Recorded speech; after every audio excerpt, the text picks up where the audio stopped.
I got a question for you. What does this city know about luxury? Huh? What does a town that's been to hell and back know about the finer things in life? Well, I'll tell you. More than most. You see, it's the hottest fires that make the hardest steel. Add hard work and conviction, and the know-how that runs generations deep in every last one of us. That's who we are. That's our story. Now, it's probably not the one you've been reading in papers. The one being written by folks who've never even been here and don't know what we're capable of. Because when it comes to luxury, it's as much about where it's from as who it's for.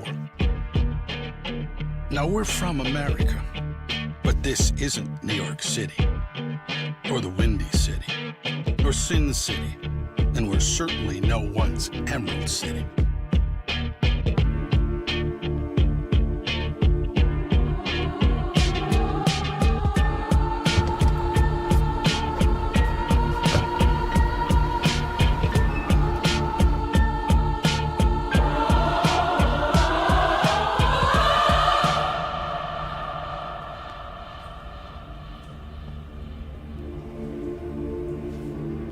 This is the Motor City, and this is what we do.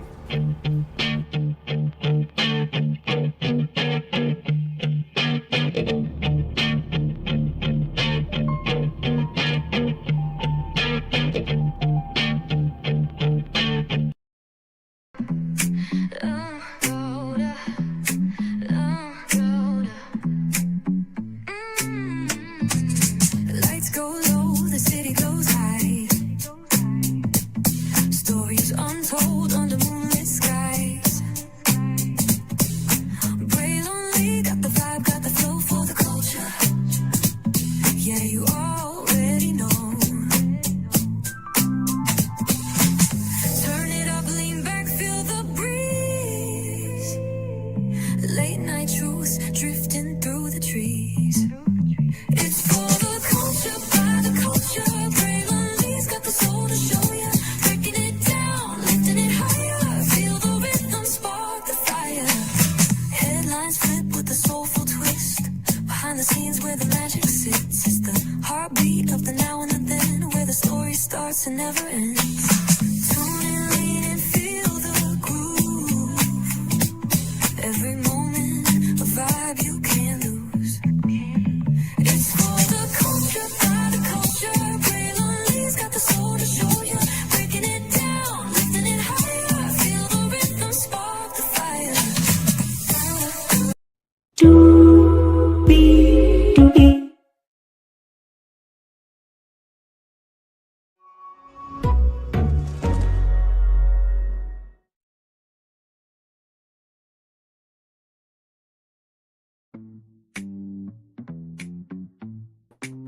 Well, hello to you, and you. Welcome into another edition of Ready to Love. Hello, I'm just, love. I hope I pronounced that right, beautiful. Welcome in, glad to have you here. I see Hey Brain with the heart emoji, so you must have seen me around, so that's good news. If you saw me in some good, amen for that. I'm by myself here. What's going on, good people? Welcome in. Family. Hey, Q, good to see you and hear you, good sir. Yes, indeed. Hello. Hey, GG, welcome in. And by the way, y'all, we listen, we were trying to get everything together. We were still going to give y'all a show regardless, but welcome in. Glad to have you here. This is Ready to Love Detroit, episode 11, season 3. If you're wondering why I am playing that iconic Super Bowl commercial, is because we are in Detroit, so I felt like there's no other intro to give than that one. Come on now. Most other shows are going to give you an intro, but to represent the city, which we've never done that on any edition, so there it is there. Higher is waiting, low is available, but either way, we got to go on tour. Let me take down this iconic intro here. There it is. Hey, everybody, we are in the building. So this is episode 3 of season 11. And man, a lot went down with this. I feel like it's gonna be a very good season. Like the notes that I took, I don't even think I took these thorough of notes during the Philadelphia season.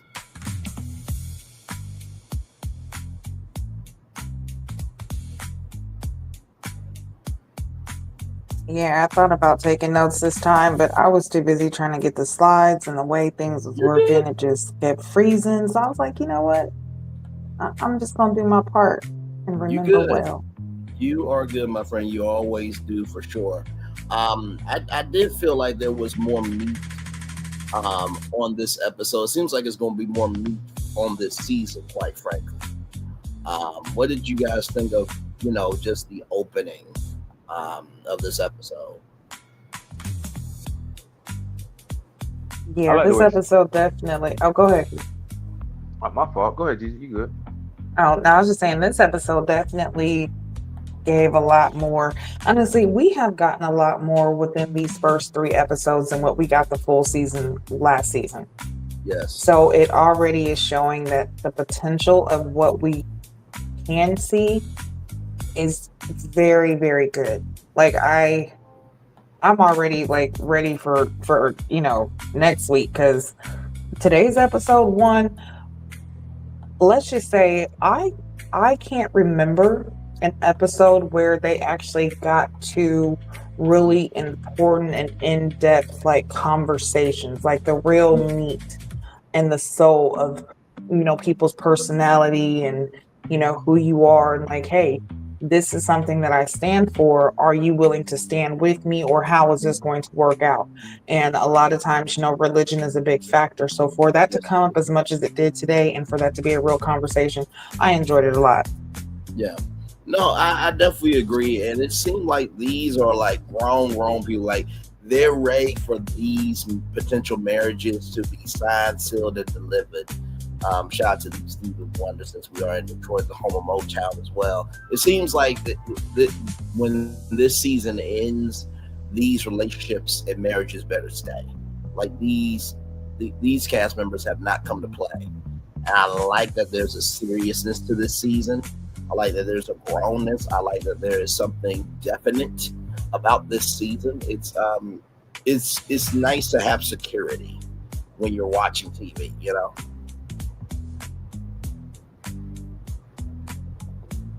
I thoroughly enjoyed the piggyback off what Brett and my sister said. I thoroughly enjoyed the beginning of the roll bounce was really dope. I really feel like they actually put a lot of thought into this season so far. The cast members have been amazing. Really been amazing. You see a lot of.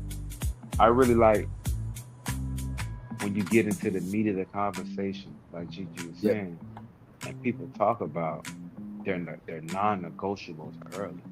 You know what I mean? So we ain't even got to go down that route later on, and there's no gray area. And another thing, you know how it is dating. You talk about the negotiables later versus up front, and shit, we talk about it now. We ain't even got to worry about going down that road.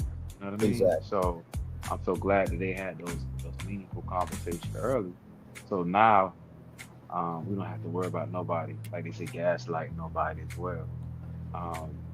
And I kind of like Donna. Donna's a straight shooter. You know what I'm saying? I'm liking it. Yeah. I was like, okay, I feel you. You know what I'm saying? Yeah. No, go ahead. The approach might have been a little rough. You know what I'm saying? That was a hard. I feel like he handled the situation well. I feel like he handled it well. But she came out swinging. Yes, she did. And by the way, I love on Renice, I think. Hope, welcome into you. Glad to have you here. I saw that you said hi. By the way, y'all, StreamYard now has it where you can do vertical streams and horizontal streams. So for those people on mobile, you got me on vertical, and for those of you who are on your laptop or you're watching on your TV, you got me horizontal. But welcome in and glad to have you here. So with that being said, let's show you the skate jam, because I think this is probably one of the most involved openings that I think I've seen. Like, even nephew Tommy rolled in on skates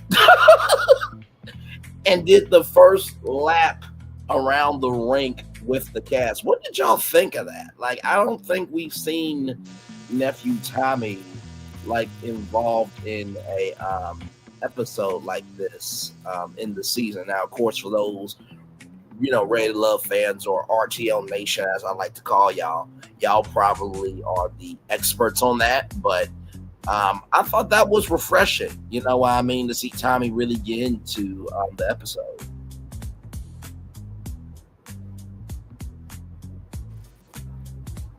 So for me personally, growing up in the Midwest, skating is very important. Like, we would go skating every Friday and Saturday at this spot called Dixon. And I'm telling you, like, that was the spot. It didn't matter if you were kids, adults, teenagers, like, everyone was there. And growing up in the small town that I did, everybody knew everybody. So you already knew, like, yo, I'll meet you at Gibson's on Friday. I'll be there, 6, 7 o'clock. You knew who to play with, who not to play with in the skating rink, because there was this lady called Miss Ann. She did not play. You know what I'm saying? But, like, skating is very important in the Midwest, Detroit and, just different places like that. So seeing that come to life and just being able to, like, seeing them be comfortable, seeing Tommy get into it, just being able to kind of let loose and just groove, I feel like that brings out a different comfortability in people, and it allows you to kind of like open up and see a difference in people, because this might sound crazy, but in a situation like that, when you can see a person fall on skate and get up and just keep trying, even if they can't skate, like, that kind of lets you know, like, hey, this person is willing to keep going, like, they're not going to give up. So, I mean, for me, I like that. I really, I love seeing black people on skates, period. So seeing that, definitely, I love it. What did you think, brother? The dope thing about the skating is it brings character to the episode of the city. You know what I mean? So now, I remember last for Philly, they kind of did a kickback thing where they kind of just sat on there and did a block party. I guess that's something that's really big in Philly. Bowling not bowling, but roller skating seemed pretty big in Detroit. But you also kind of get a vibe of Detroit, and that's what I kind of like about it. Even the lingo, you might say some lingo here or there of Detroit. So they're doing a good job with drawing the audience in by embracing the city. You know what I mean? Yeah. So I really thought that was totally dope. I'm thoroughly pleased with these last couple weeks of Ready to Love. Tommy done threw curveballs.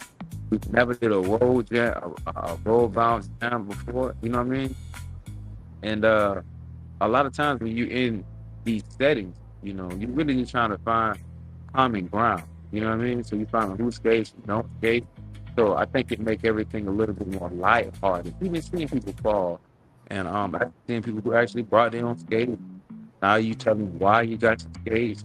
It's just a great tool, for conversation. Great tool. No, I fully agree with both of your comments. And, I like the fact that with the skater jam, it does give, like you said, Q, some character to it. And Gigi, to what you said, bringing tradition back to television and to see familiar, not just nuances, but familiar emotions that relate to our reality, right? Emphasis on reality TV, ladies and gentlemen. I really, really did like that, and it did neutralize everybody.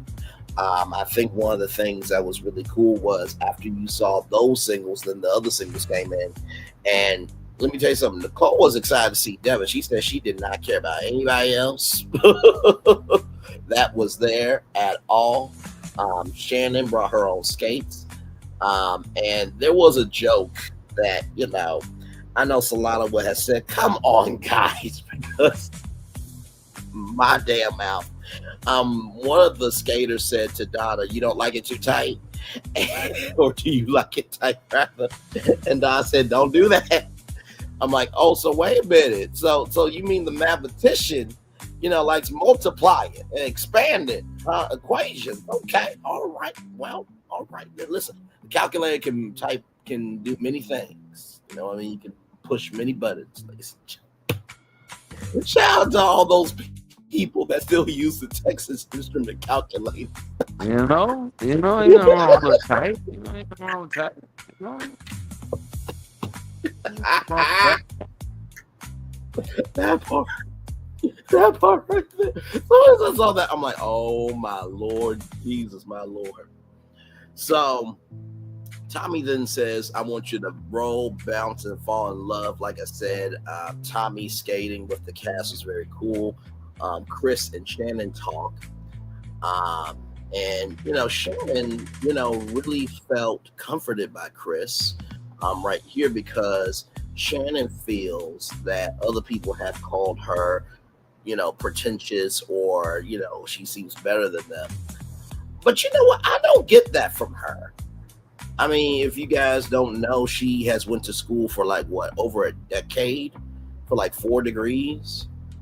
And, she deals, with delivering babies. You know what I mean? So that's just what we call hard work and discipline. So what did y'all think about this? I felt that Shannon has really carried that weight of things that are not even true. And of course, the camera can only capture what you give it. But it seemed like that was really weighing heavy on her, because I felt like she was trying to even cry. Go ahead.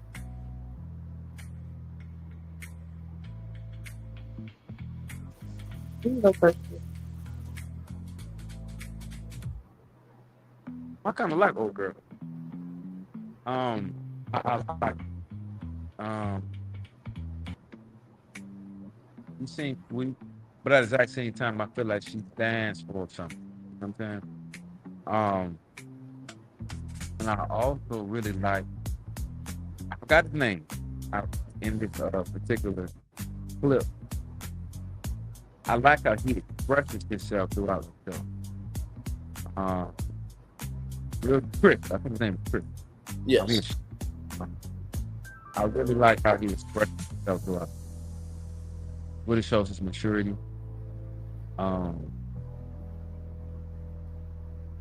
Dope dude so far. I got high hopes in it. I got real high hopes in it. But old girl, I do like her. I like her a lot. I think she brought her own space, I believe. Yes, I believe she did. Yes. The conversation was cool. I was looking for a little bit more out of it, but Yeah, I do agree. And like I said too, of course, we saw maybe 10, 15 minutes, but they were probably here for at least maybe an hour, 90 minutes, which is an hour, 30 minutes. Gigi, what did you think of Chris and Shannon's conversation? I think the conversation was good. When it comes to Shannon, I was just thinking a lot of times, and this is cultural. This is also, it comes from colorism. It comes from a lot. Okay, discrimination. There's a lot that goes into the the feeling, especially with Black culture. We'll just say sorry, gotta be honest. But a lot of times, when we don't conform to what other Black people are doing, or we don't condone it, they say we're ugly and we think we're better than them because we don't want to do certain dumb shit. You know what I'm saying? So a lot of times, you get swooped into that. And that could be her case. And because, she's educated, she might not have had time to go to the parties and be out and do all that stuff. So because she was spending time trying to educate herself and make a living in a career, she's gotten this label of being, presumptuous or a debutante or bougie, whatever the case is. It's like, no, she's focused.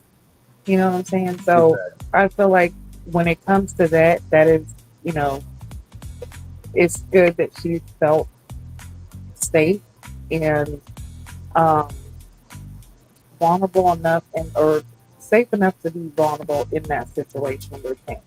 And he does seem like he's a really good guy. Like seeing the conversation that he had with what was her name? I think Cole or Ashley. One, I think it was Nicole.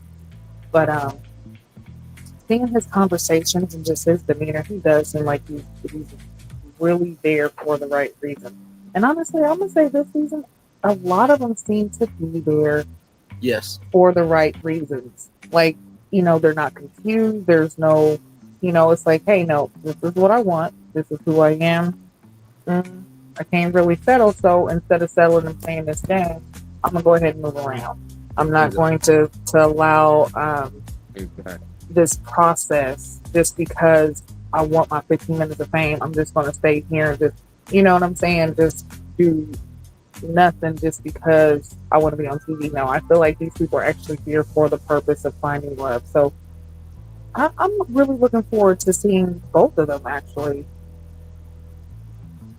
And like with the old girl, everything not for everybody.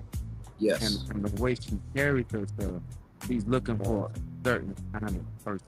You know what I mean? And which is perfectly fine. You know what I mean?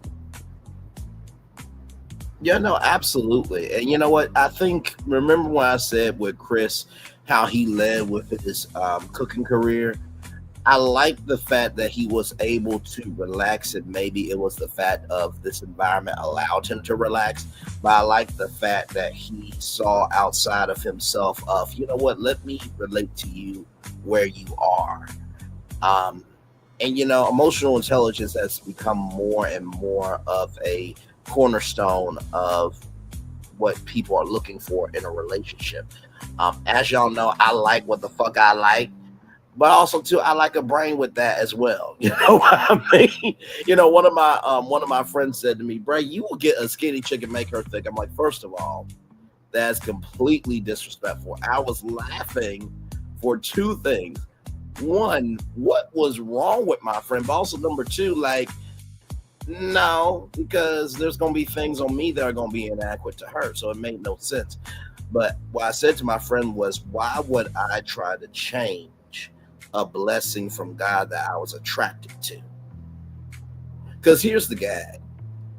I would rather be in love with a skinny woman or at least a slim, thick woman. Okay, I still got standards and requirements, but just follow me here. I would rather be with somebody who has it all together mentally and soulfully, who is skinny, rather than somebody thick who think they're all that and then some, but yet they can't connect to me emotionally. Like, it has to be about the fact of, when I wake up in the morning with you, can I still have the energy to want to come back to you? Now that's a word. That's a word right there. When I wake up in the morning, do I have the energy to want to come back to you, regardless of the arguments, regardless of the good times, regardless of whatever the flying fuck we go through? Do I still have the energy, and do I want to have the energy to come back to you? Y'all go ahead. That's so true. That is very true. And I want to say this. Can we use this conversation right here with them as an example of how to purely accept someone and not judge? Because once we go on, we see when it comes to Donna and was it Darius? Quick judgment. You see how that conversation went, how it was a turn off. It was like, wait a minute. We didn't even really have a conversation, but you judged off that. These two are in the same position, really haven't had that much of a conversation or interaction, but he went in with an open mind, and instead of judging her off of, oh, well, I didn't get to talk to her much, so she must be this kind of way. No, he's like, no, I would like to get to know her and understand her for who she is instead of who I think she is. So can we just, reference them when we get to that? Because, Donna did say something at the end, hey, everybody does judge everyone. That's true. Yeah, we're human. But when you say and admit it so wholeheartedly, as if judgment is a part of your job, like that, like you know, I don't know. It kind of makes it a little harder when it comes to relationships because now you're gonna miss out because you're too busy judging things that might not be what it is. Right. But yeah, I definitely like his intentions and how they both are going into this when it comes to dating. So yeah, good luck to them both. You sound like you ready to love making statements like that, man. You sound like you ready to love, my man. Sound like you ready. That was tough. I like that. Right? Bar. That was a bar, brother. Thank you, sir. I do what I can for the culture. And you know what's really interesting about our show is that we have a little bit of everybody on our panel. You know, I mean, you have Q, who's a single dad. You have Gigi, who's married. You have me and Solana, who are single. And so you have a little bit of everybody on the panel. And I feel like what we do best, besides, you know, appreciate the show for what it is, we also go beyond the show by giving you that media perspective, but also too being realistic with y'all. There is no point in saying anything on here that I would never be about in real life. You know what I mean? But thank you, Q, so much for those kind words, brother. I feel like at this point in my life, I can still go for what I want, but not to go for what I want so hard that I am disrespectful to a blessing that God sends to me. And that is easier said than done.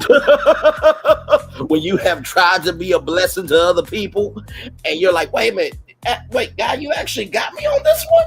This one mine? So don't let your heart harden of you not receiving a blessing because you've been a blessing to other people. Keep being a blessing to other people. Because when you keep being a blessing to other people, eventually God will send a person that is matching your blessing energy. Y'all remember what Bishop T.D. Jakes said? Some people were born into pint-sized capacities of families and friends and associates. And you need to find that person with a 10-gallon level. So I just haven't found my 10-gallon level yet, but I'm not going to let my blessing of a heart be hardened and block a blessing that God can send to me. Because curses and blessings can't be married and make kids and have a life together. That's why it's called blessing and curse. But go ahead. The beauty of the show and the beauty of love, it's not the end goal. The end goal might last maybe a day or two, you know what I mean? But the beauty of the topic journey and who you become throughout that journey. Now, when old girl made that statement as to the fact of prejudging this guy, you know what I'm saying? What she thought what other people might have said, not knowing, you know, who he is personally. That's the possibility he can be exactly who you say. It's a possibility he cannot be. What I say, I like to say is, through the process, you gotta let the process change you know what I'm saying? So instead of coming in so closed-minded, judging people, be open-minded. And if your prejudgment comes to fruition, you know what I mean, you can express that. At least give the process and people time to show you who they really are. You haven't really seen nothing. You know what I'm saying? So, and a lot of times that really shows why you're not ready to love, or you're in you're in the situation that you're in, because of every decision you ever made. Decision you ever made. You know what I mean? So I just really hope she opens up to the process. Maybe see people who they are instead of who you want them to be. You know what I mean? Yeah. No, fully agreed. And Gigi, thank you for the love of my commentary as well. Do you have anything else you want to say to this before we get? Yeah, I was just gonna say this quickly. Being open to what you want doesn't mean you can escape what you need. So you need to understand that. Say that 2 more times, my good sister. Amen. Being open to what you want doesn't mean you can escape what you need. One more time, being open to what you want doesn't mean you can escape what you need. My Lord. And I feel like a lot of times that's what they need to understand because, you know, you hear, well, I want this and I want that. Okay, but what do you really need in your life? Because evidently you've been getting and going for what you want, and it's not been plentiful for you. It's not been enough. So, you know, you got to keep that in mind. And when it comes to, you know, especially lessons and what is meant for you, God is only going to give you what you need. He's not just going to give you what you want. So we need to be more so open to the full process. Let the church say yes, yes, yes, amen, amen, amen. That was a whole word. Just because you want what you want doesn't mean you can escape what you need, child.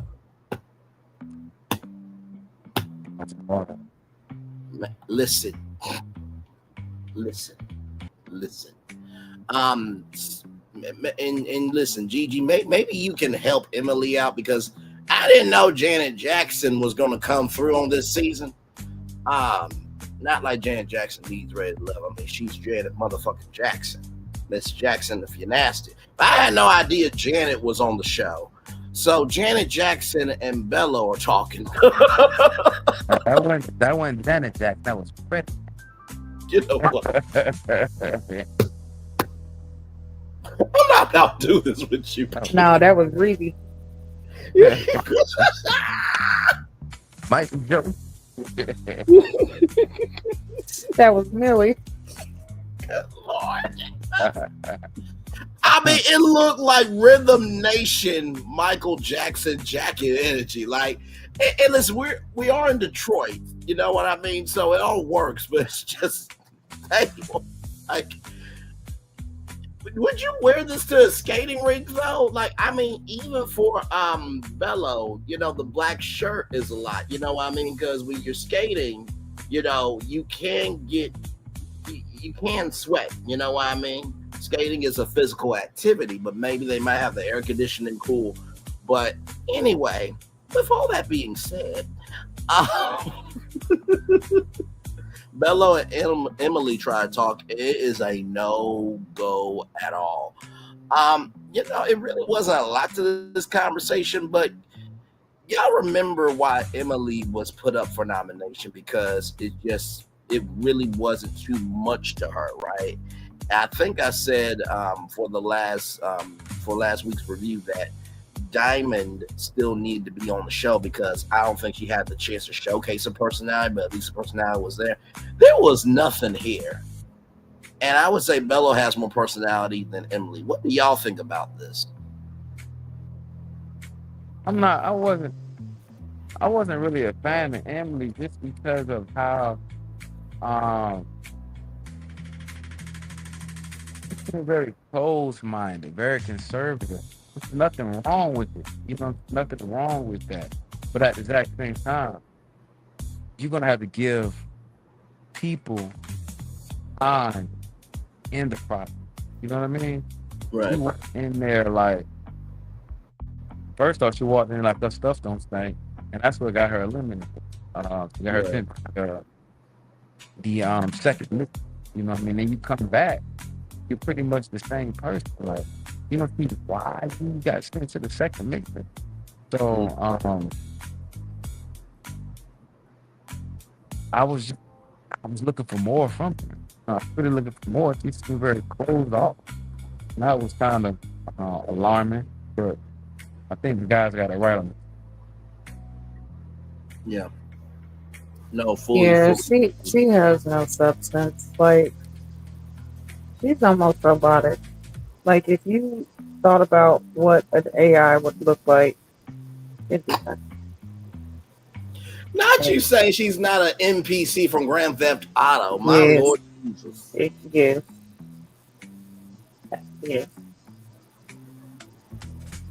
But and it's so just like you said, like you left and you came back and you still didn't have any substance to you, and it almost seemed like you lost more substance. Like, this didn't energize you. Like, first you act like you were so surprised, like, oh my god, I'm so surprised I'm in the bottom. That's because you thought you looked good and you led with your looks and you thought that you going in with the bitties up was going to give you higher chances of being picked, but no, you were overlooked. And when she was with I think Ed, I think his name is the one that she was just like she just didn't like him and all that. But when they were talking, and she's like, or no, she's talking to Chris at the end, and he was telling her like, hey, this is how the guys feel, and people feel like, hey, you're over sexualizing yourself. And she's Right. like, this is how I am all the time. Okay, I'm sorry. But being a mother, especially a mother of boys, you're teaching 9th to 12th grade. If I know that my son is coming to school and you got your titties up and out like that every day, since that's what she said. Now I'm just going on what she said. She dresses like this every day, all day. Knowing that my son is coming to school like that and knowing how boys can be, especially in their teen years, to me, that's inappropriate. Me and Q was just at the last open house last week in Detroit. That's the thing we didn't tell y'all. Me and Q took a flight to Detroit to the school just to. Hello, Miss Emily. We were reviewing the show about you, and we just wanted to see you in your natural element. Didn't we have a good time, Q? We went to the Motor City Casino, had some drinks. An amazing time. I got a front row seat. A front row seat. Can't learn a doggone thing. Right. Let's say you ain't going to learn nothing. Doggone thing. Go ahead. But yeah, like, no, she just felt like, I feel like she felt like she was just too cute, or she didn't think she was going to get picked because, men like body and no brain. So as long as she has that, she's a winner. But she just didn't understand, like, that's just not what they're looking for. Right. And that's something else that lets me know, like, how the show is kind of going, because they're not worried about the appearance. A lot of them have been on, like how the women have made them feel, or how the men have made the women feel, their conversation, actually saying, hey, I could actually see this in the future, instead of it going from, their appearance, or her body looks like this and like that. So this season just seems like it's really, really going to be good. No, But yeah, I'm so glad she's on. She reminds me of Deanna. You know how Deanna had the caboose, and then with Emily. Yeah. He's got But the, I'm No, gonna go tell you, ahead. it's a mix between Deanna and Truth. Say that one more time, brother. I said I feel like it's a mix between Deanna and Truth. From last season. Oh, Okay. Yeah, that's Go what I ahead. feel Go ahead with your thought. I'm curious to hear this. like. I feel like Deanna. I feel like Deanna had more to offer mentally, but I feel like her brain or her personality was on the same personality as Truth. You know what I mean? Truth, very conservative, even in her thinking, actually in what she wore. But Deanna was, didn't have a problem showing off her hip. Nah, It's like- damn. I'm sorry. I just have flat man mother. Go ahead, Q. I'm sorry. So, but I didn't like the fact that she, everywhere she went, she had the titties up. She had her titties up. Had her titties up. Just, is that what you're leading with? You know what I mean? Kind of like being older, and you've experienced not the best in dating, because if you did, you'd be married. What other way can you express yourself? You know what I'm saying? Can you express who you are? You know what I'm saying? Besides walking around with your titties up to your chin, No, very good, very good commentary as always, brother. I will agree with you. I did feel that there was some reservations with Emily. It's just like on Red Love, you gotta be game. Like last season, we had we had a nudist who actually deserves to be a nudist because the body was bodying. Okay, hell, shit. You know, me and Q are available as production assistants to make sure production runs smoothly. You know what I mean? We are gentlemen. We will come to work on time. We will leave on time. Just pay us decent. Anyway, let me stop. With that being said, we did have a nudist last season that made it do what it do, right? So I don't know as well.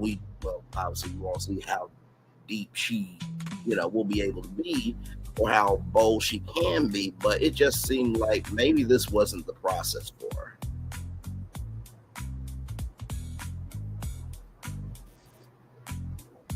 This definitely wasn't a process for her, and that's my last thing. Maybe, just maybe, her titty was just sitting up so high and it was so tight that it was cutting off connection to her brain that she just couldn't focus. Okay, we're just gonna give her the benefit of the doubt. We're just gonna say that she was constricted.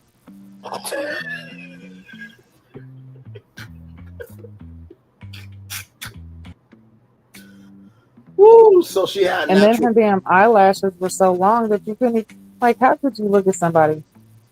She already looked like she was just so bothered and bored to be anywhere. Right. And then I was looking at the end of her eyelashes, like, well, shit, you could barely even see her eyes. So how can you even really, really tell if she's looking at you? Right. But yeah. She had no puppies on my eyes now. She had no puppies on my eyes.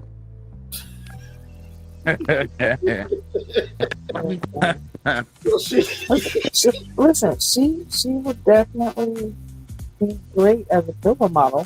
Like, I'm not gonna doubt that. Like, she would be a great filler model. Like, hey, lay down, wake up, but you gotta go. Like, you can't stay here, but come back later tonight. So basically, go ahead, you. Go ahead, bro. No, I was just gonna say. So basically, what you're saying, Gigi, is she had a natural corset on for the 3 episodes she was in, and she just had shades on the whole time. Right. Okay. I wonder to look embody Detroit. Like, is this the image that a lot of people in Detroit are going for? You know what I mean? That's what it seemed like to me. Like, this is the look. You know what I'm saying? That a lot of people are going for in that area. Well, I mean, it is the home of the Cadillac Escalade. You know what I mean? So I will say this. I think that for looks, I think they are probably going for, put together, of course, defined but refined. But I think, as we're seeing with this cast, I think that they're looking for, what's under the hood. Are you an economy engine that you got a start function to you, where you can't just put the foot on the gas pedal, actually just handle your own engine, or are you a VA engine that can handle the revs? You know what I mean? Yeah, but listen, when you take a Cadillac, especially a classic Cadillac that would normally be a nice Cadillac, got a nice body, the tires are still good, windows are still intact, engine purrs great, right? When you take that classic Cadillac that actually has a high value being classic, and you go and put something like double stuffed airbags on the front as a bumper, you take down the value of that car. Damn. Big time. You take it down big time. I know we haven't referenced Kim Kardashian on this show, but I'm about to reference her right now when she was on the Wendy Williams show. Honey, would you stick a bumper sticker on a Bentley? Crazy. Crazy. Just to Gigi's point, like that was the only thing I could think of, Right. That was nasty. Right, but at that point, yeah, like Oh my God. Okay. Moving on. Oh my God. I love these people so damn much. By the way, welcome in 5 people. Glad to have you here. So then we have Nicole and Vince. And these two were trying to do a trick where basically, you know, how you can go under the legs and then, you know, you pull them up and, you know, you keep going. They were trying to do that. And I have to tell you something. Nicole, you get the MVP Star Award for being you.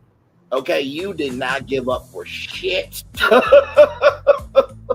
Dominique, and I think somebody else was like, well, damn, they keep trying that. It's like, well, Dominique, I mean, you know, Nicole, she's Nicole got some body to her, but you know, with you, Monique, you know, you got body, you understand? So if you fell down, it would be a lot harder of a fall. You know what I mean? But Dominique is gorgeous, don't get me wrong. But it just seemed like with, you know, Nicole, she's got this youthful energy. I'm glad that she was game for it. And Vince, he seems like a good guy. We're going to get to a point a little bit later on with this, where Vince, I think you went about something the wrong way, but we'll get to that here soon enough. What did y'all think about this?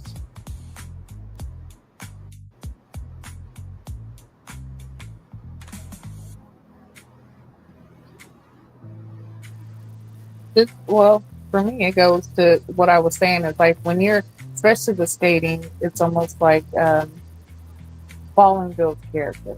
You know, especially when you're a young skater, and you know you're just learning, and you fall, but you keep getting up and you keep trying again. It shows like, hey, that you're willing to keep going on, and no matter how hard you fall or how many times you fall, it's not going to keep you down.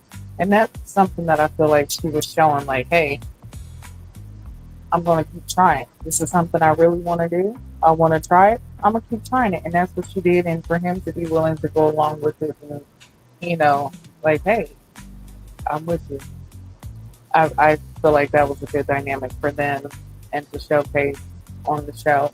And like I said, with skating just brings out that side of you. Like, you just want to be goofy. You don't, like, I don't know. I don't know if it's something about going fast or kind of feeling light on your feet, feeling like you're gliding or something. But it just kind of brings out it brings out that nostalgia. It brings out a different excitement. So, yeah, I like the fact that she was willing to keep going and keep trying. No matter what anybody thought, no matter who laughed, no matter what, she was going to keep going. Yeah. No, fully agree. Fully agree. Q, what did you think of it, brother? I like the fact that they embraced the moment. They really embraced the moment. They was like, okay, well, let's do a trip. Let's try something. You know what I mean? Let's have fun. That's all you really have to really help you move forward. You know what I mean? The positive. I remember when I was at the skate rink and we tried to do this, and we failed. We had a great time doing it. You know what I mean? But that's what you have to live on a lot of times. Right. When life just becomes so unfair. You know what I mean? So you want to break as many minutes as possible to help you move forward in those dark times. You know what I'm saying? And I really felt like they're like bunkers. We're not worried about nobody here. We're gonna have a good time. You know what I'm saying? So I enjoyed that part. I really did. Are very authentic. You know what I mean? They were just worried about trying to do a trip. You know what I mean? Trying to do a trip. Knowing that they were gonna fail, but old girl wanted busting up behind, and they made each other laugh, and they pretty much made everybody else day as well. No, absolutely. And by the way, y'all, when I talked about Dominique and the person that was sitting next to her, believe me, it was all in joking, kidding, and fun. I don't think Dominique and them were like making fun of them at all. It was just like, oh, they actually are trying it. You know what I mean? So just know it's no hate over here for Dominique. I'm just giving you guys what I saw, but it did look like damn, they really are big kid age to do that. But that's just how it Right. looked. You know what I mean? So, And I'm gonna say this. This is just, if you know, you know. I was happy to see it because, honey, baby, sugar pie. Let me tell you, once you get a certain age, when you fall, that fall don't just that fall lasts a long time. Okay, like for me, I know that if I fall, oh, I'm down. I gotta call off work. I'm not making it to school for about a week. Like, and this is real talk. Just so that's what happened to me last week. Like, I ended up, and it wasn't. It was so funny because my husband was making fun of me. I fell backwards. I was sitting in my walker, and I tipped backwards, and oh no. I felt kind of slow when I was because I was in the kitchen and I was holding on to the sink. But I'm thinking, okay, listen, I already know if I fall hard, if I fall hard, it's going to be terrible. I know I'm going to be fucked up. My back is already messed up. Like, I can't do this. So I'm like holding on to the sink. I'm trying to fall slow. I made it. It was fine. I'm thinking I'm good. I'm homebound. No, because I wasn't. I've been fucked up for a whole week now. Haven't really been able to walk. Been in the bed. I'm like, oh no. Small falls like that can hurt me. So just imagine being on some roller skates and falling that many times. No, I'm being admitted to the ICU. Like, just take my legs, my back, just take it off. So, listen, to see them being able to even still be out and doing that, I mean, kudos. I love to see it. I am happy for you because I couldn't. And that's another reason why Tommy took off his skates because he knew. See, Tommy at that age, and he knew. He said, listen, I'm going to do this one round with you. One round. Because if I fall, I'm down. And there ain't going to be no more show.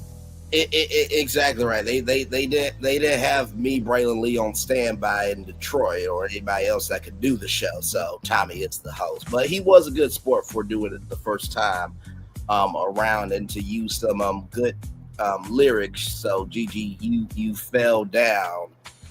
But you did not get back up, and you could not just stand after what the Lord has sent you through. Listen, he was like, listen, I'm gonna have to send you through some stuff. That's just listen. I hear you praying to me. I hear you praying, but listen, just hold on. Matter of fact, I'm gonna have to send you to the representative. Oh? Yeah. So, and like I said, my husband's making fun of me. He's like, that was the slowest fall I've ever seen. I'm like, listen, you gotta understand, if I would have fell fast, I'm thinking, like I said, I think I'm in the clear. Like, hey, I caught myself. I was able to let myself down slowly. Okay? I thought I was fine. I was wrong. Okay? I was so wrong.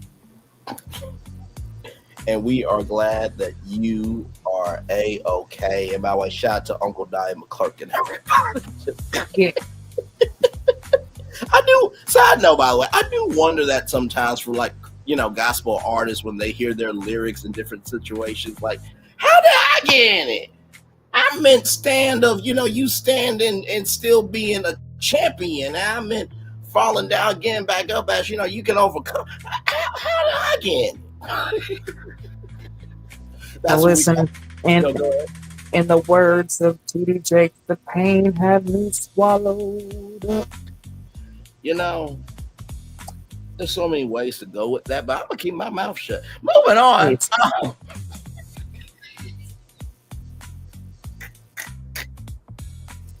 Yeah, but no, I still feel like it was just great to even start out at the skating rink at all. It was, that was definitely a good icebreaker.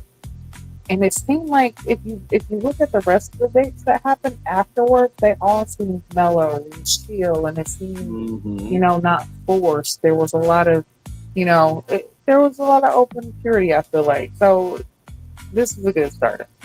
Yeah, it definitely gave me Queen's Court, King's Court energy, which, by the way, if you don't know what King's Court, Queen's Court is all about, that's another show. That's a dating show, rather, from Will Packer, and that is on Bravo and Peacock. And on those dates, it just seemed like the energy was elevated for the dates. And so I felt like, they spent a little coin. They probably were like, hey, listen, can we use this spot? We'll pay you a flat fee, a generous, nice flat fee, and we'll make it do what it do. But it did feel that there was an elevated energy. Now from this interaction to this here, this looked like mathematician Deborah, where I put it like this: you would not mind this if it was just one-on-one tutoring and y'all were like married and stuff, for role playing sake. But this looked like, now listen, this is your third test that you got F on, and we need to discuss why you failed. But basically what happened here, I'm sorry, y'all, my damn mouth. But basically what happened here was, this is Donna and Darius. And Donna felt like Darius was trying to downplay who he was and upplay the persona. Now, I'll say this to you, Donna. I think two things can be true, right? Because, he is an exotic car dealer and he is a banquet hall owner, which I am sure we are going to see the banquet hall a little bit later on this season. And there are a couple of other entrepreneurs, Chris and his restaurant. I'm sure we'll see that restaurant as a date here soon, along with many other businesses. But in the same token, he was playing that persona, right? Because he was being he was being that playboy player in the beginning, right? But John, first meeting each other, all that stuff. In the same token, like, what was he supposed to do? Like, you don't come in as your best self. So that was up to you and to him to break the ice and get to know him a little bit more. What did y'all think about this? She said to her, the math is not math. That Okay. part. She said reality versus persona, they don't equal each other. Okay, they don't. One cancels out the other, and she's feeling like he is an equation, and she just don't know how to add things up. Right. But I don't know. In a way, I kind of feel her, because I would like him coming in with the mink fur and all that. It's like, you don't have regular clothes. You don't. You just like, you can still deliver yourself in a very elegant way and show that you are who you are, Right. without going overboard. You know what I'm saying? So in a way, like, I can see that, because honestly, as a woman, seeing a man coming in with all that fur and jewels on him, is like, they trying way too hard. Like, there's something else behind it. Either what you're wearing is all fake, or like, there's something else behind it. What else is there? And even if this, the stuff is real, it's still what else is there to you? Do you have nothing to offer besides, money? Because money can buy material things, but it can't buy the emotional stability that is needed in a relationship. So, No, I'm sorry. no, I'm just saying. So, like, I understand what she was saying, like, with this persona and, the real him. I would definitely like to see more of that with him, if that's possible. But then again, it's like, y'all didn't talk much. So you are judging off of his appearance and just by what you've seen, instead of actually getting to know him. So I would have liked her to kind of get to know him, have the conversation with him first, like, get to know him first, and then kind of fill it out like, okay, it seems like he's more so a persona instead of like a reflection or whatever it is. Yeah. And no, excuse me, I fully agree with you. That's why I said two things can be true, right? It is true that he has a persona, as everybody usually does. They have their mask or their persona. But in the same token, it's like, it's up to you and to him, because it takes two to tango to make that space happen. Not to mention, too, even here, and as I was watching the episode, I'm like, and Q and Gigi, y'all let me know, but also, too, to everybody watching, y'all let me know, did these people know that they were coming to a skating rink? because I mean, I just didn't get the pants here. Like, like you're skating, so you need room to move with your legs and your hips. And then, I understand, the luxury plaid look of it all, but like, it's a skating rink. Q, over to you. Okay. What just happened to a t-shirt and some blue jeans and just some nice Pumas? And just do what you do. Go ahead, Q. I can't.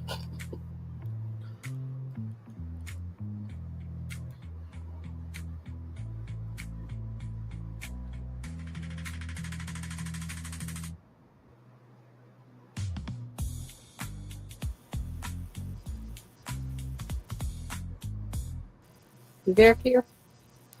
Q, you still here? In the meantime, between time, Gigi, if you want to respond to what I said, go right ahead. But yeah, I just felt like I was wondering a the same skating thing. rink. Like, What are y'all wearing? Yeah, and it's like, the season when y'all was going was, during the cold season. But it didn't kind of seem like that, judging by how it was outside and stuff. So I don't know, but I mean, maybe he had room. Maybe there was room. And this, honestly, like, this look is casual enough to where it's like it's not too much. Like, he, didn't have that big fur on and a whole bunch of jewels like he did before, and you know what I'm saying? Like, so he kind of mellowed it down a bit, which was good. And like, you're killing me with her talking about look like you've been in detention 3 times this week. Well, I mean, that's what it looked like to me, but I said it was like you were finally talking to her like, okay, you've taken 3 math tests, and this is the 3rd time you got an F on it. Like, it really looks like a teacher reprimanding her student. Oh my God. But that situation. That's the look that you need to listen to me. Understand what I'm saying. I'm tired of telling you the same thing. Yeah, that is Lord. Q, if you're there, good sir, what did you think about it? And Gigi, also too, thank you for giving that context, conjecture, and connection. I guess because I am from Little Rock, Arkansas, like, I really did see people like this dressed up to like go to like a skating rink or just somewhere where it's supposed to be casual. But also too, I got recognized too. And it's not just about different tax brackets and what you and what you make, because your tax bracket versus what you make and how you make it are 2 completely different things, even though they do correlate. It's just the fact of matching the space. You know what I mean? So it's no shade to Darius at all. I'm just from the South. You know what I mean? So, but, all good in the neighborhood there. Q, if you're there, let us know what you think. If not, we will roll on, and then we'll come back to you for commentary on this here. Now, I will say this. I don't know if Ashley is a bit of a freaky freak. But, Nephew Tommy did say Ready to Love Polyamory Edition coming soon, but I guess it could be a Ready to Love Kink Edition on the way as well, because what happened here was Darius said that Ashley's, toes were suckable.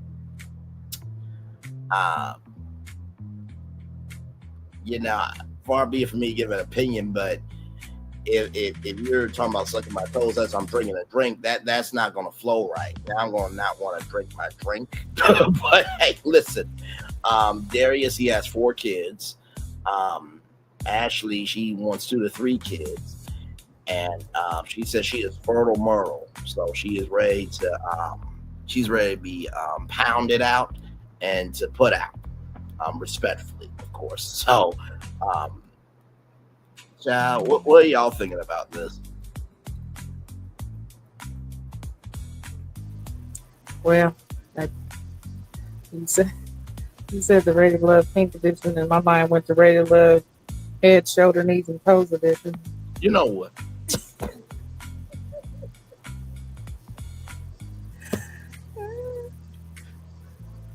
Okay. But I'm I'm saying not about to do she's this cute. with you. Go ahead. She's cute, okay? And them together actually seem cute. They aesthetically they look good together.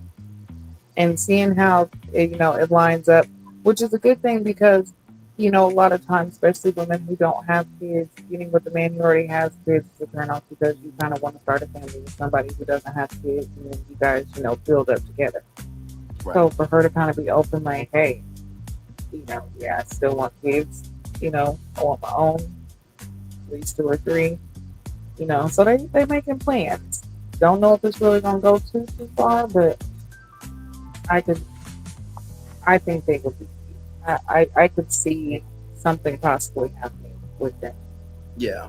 No, I do agree. They do look good together. And listen, hey, Ashley, if nothing else, child, you are a body sculptor. So, of course, you're going to look great on your wedding day. And he has a banquet hall that, listen, I own it. So we good. And, the just married car can be one of his exotic cars right outside the chapel. You see how we utilize resources around here? And then Chris, you catering the event. See what we do, GG and Q. We promote Black entrepreneurship, excellence, and togetherness over here. I'm trying to help everybody get back. I swear to God. I swear to God.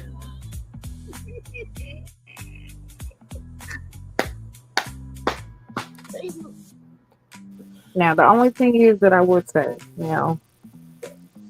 is my only thing would be because it's not a problem when a person has kids, but her not having kids, I would want to know, like, hey, you have 4 kids, no problem, but how many baby mamas? Because if you have 4 kids with 4 different women, that says a lot. And I don't feel like that's something that she would need in her life, especially if she's trying to build on something. But 1 or 2, okay, to get through that, because you never know the situation. Right. Whatever. Yeah, but if you have separate mothers for each child, and then you're looking at this woman who doesn't have kids, and you're like, yeah, well, I'm not shooting blanks. And it's like, yeah, you're right, but you also ain't sticking around to give like the full family dynamic either. So, yeah, no, for sure. And it's giving Naeem energy from last season. You remember how big his baby mama situation was. But to Naeem's credit, he owned it and was still a good person for what it was. And hopefully Naeem has found somebody in the meantime, between time.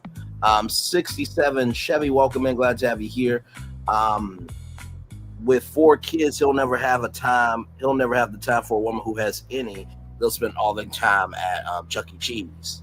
You know what? Listen, you can do Chuck E. Cheese at the house. I mean, he could go through her sky tubes at nighttime. You understand? And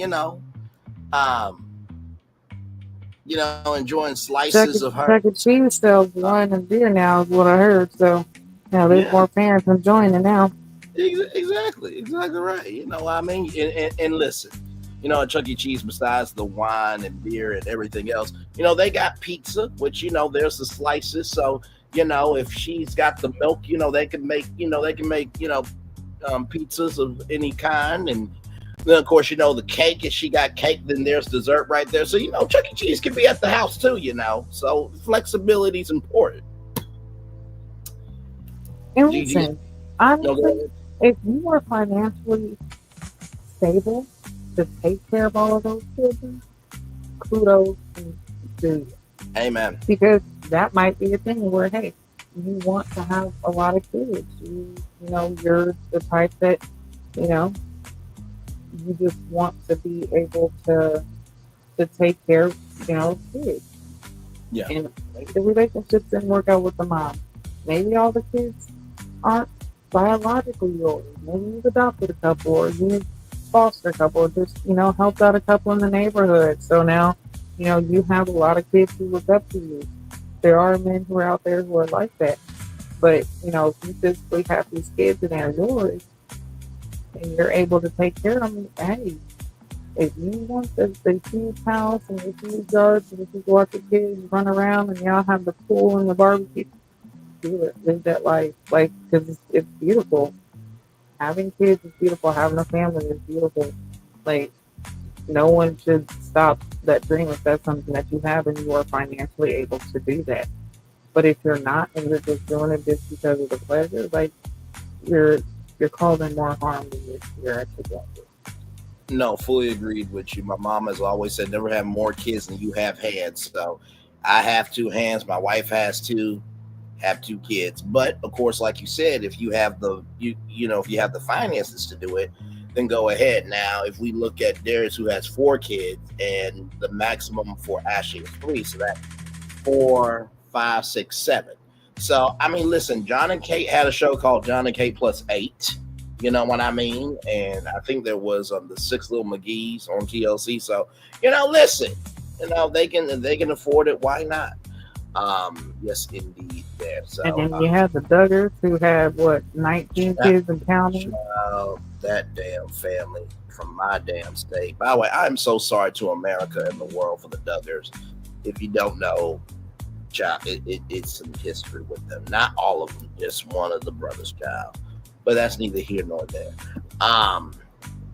But yes, indeed, though. And by the way, Gigi, I can already see Chuck E. Cheese being like, well, Brian would have been great for a brand deal, but he used sky tubes and grown women in a way that we cannot have in our marketing material. Just that damn mouth, Lord Jesus Christ. Yes, indeed.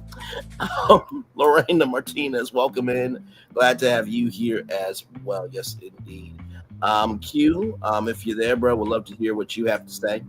And by the way, everybody, everything that we say up here is completely off the top of the dome. Nobody knows what they're going to say until we're live on there. So yes, I did use going through her sky tubes live on YouTube. Yes, I did say that. Yeah.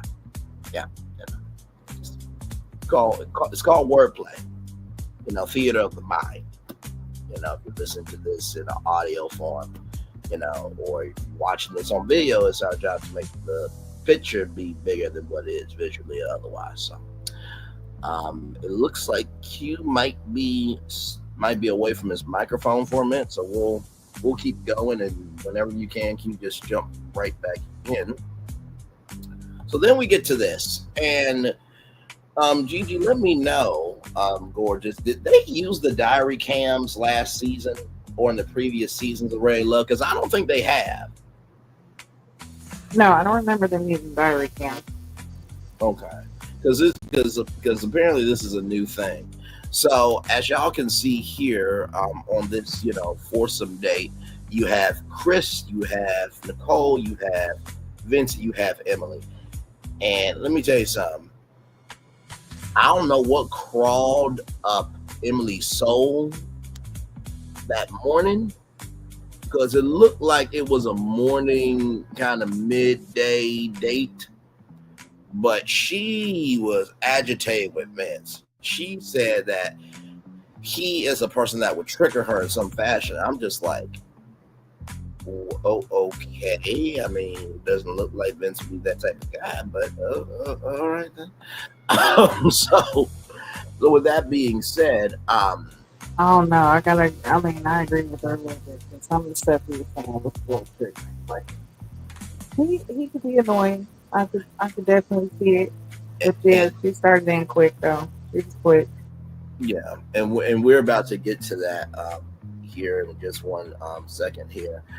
So Chris and Nicole, they have a really good conversation.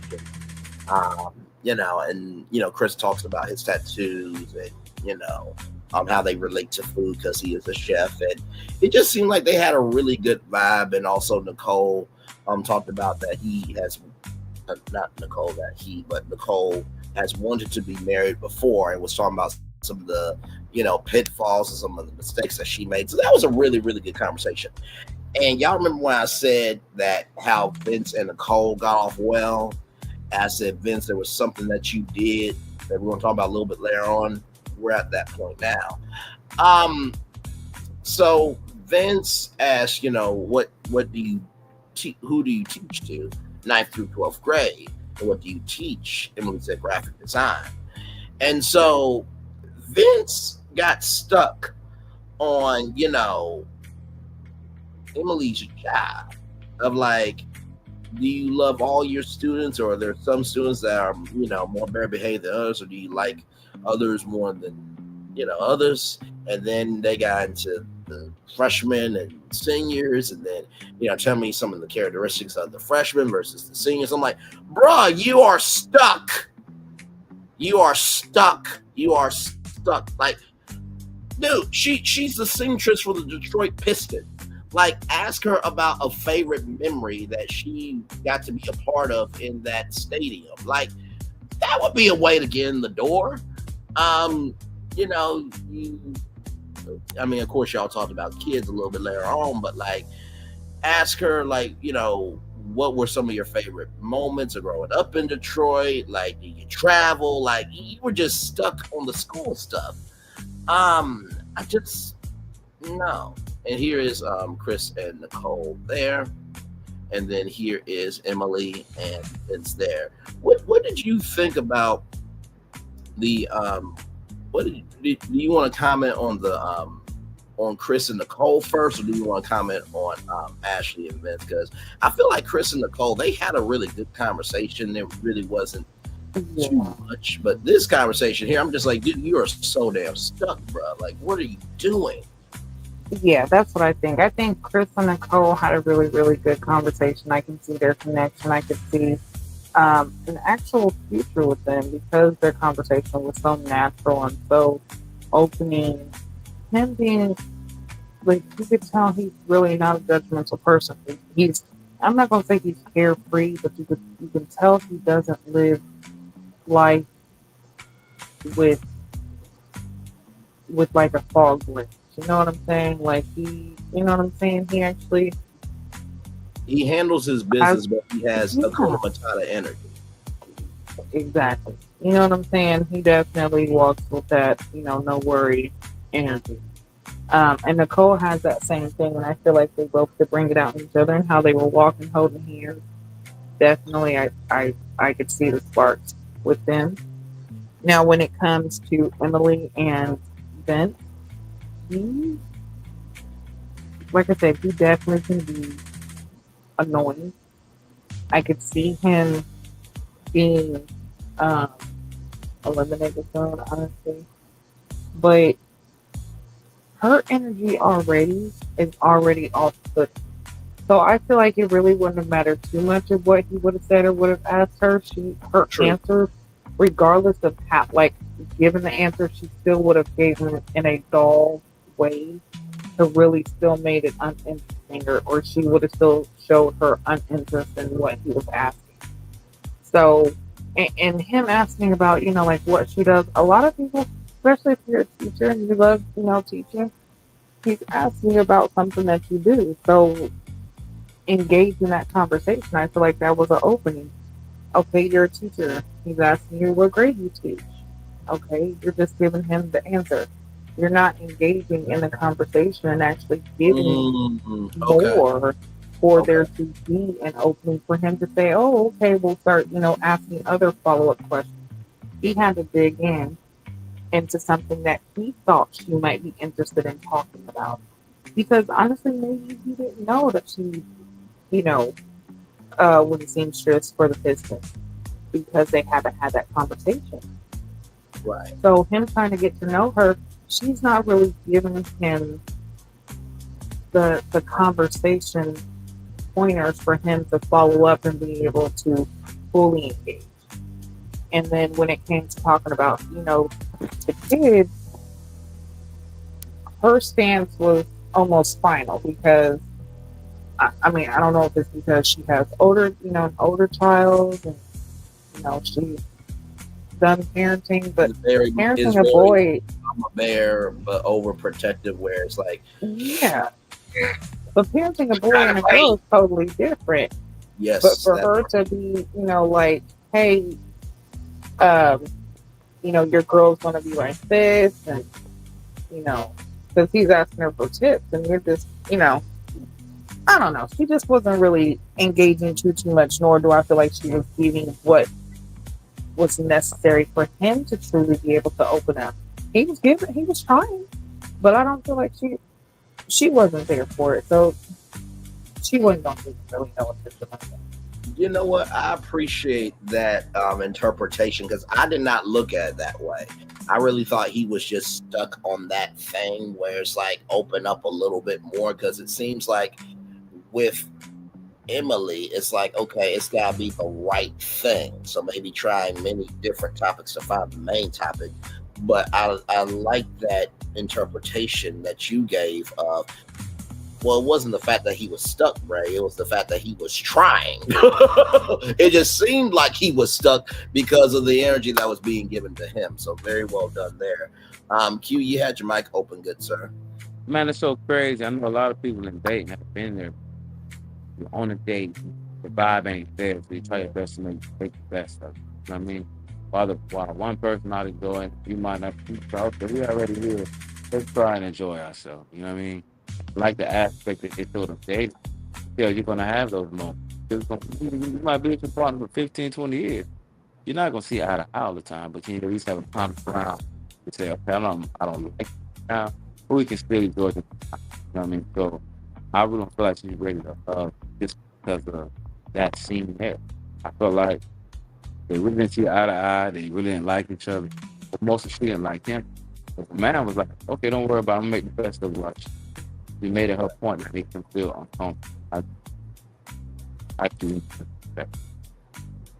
No, I fully agree. And I mean, Gigi, what you said was so true because it's just like in this whole scene, like I see the yard, logo, but like I see the yard like all I see the yard landscapes, child.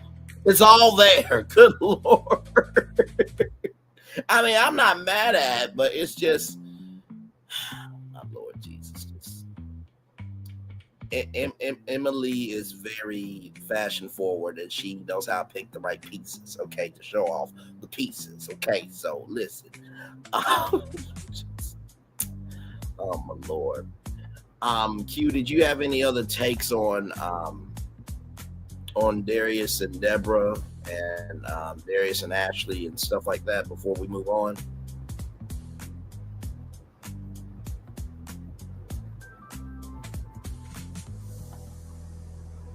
Oh, that was my take on it. No, I don't have minutes. Okay. No, all good, brother. All good. And hey, Linnell, still a welcome and glad to have you here as well, my friend. Always good to see you. So then we get to this conversation here.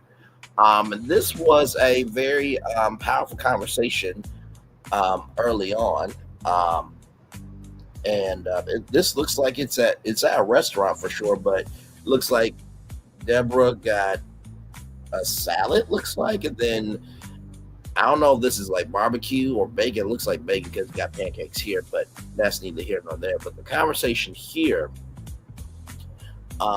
with these two is that Donna, 5-year plan is graduating with her PhD, publish a study of some sort, publish something, and then she wants to have kids.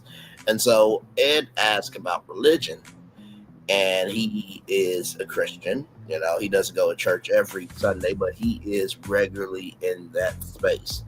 And so he asked Deborah, how do you feel about that, about religion?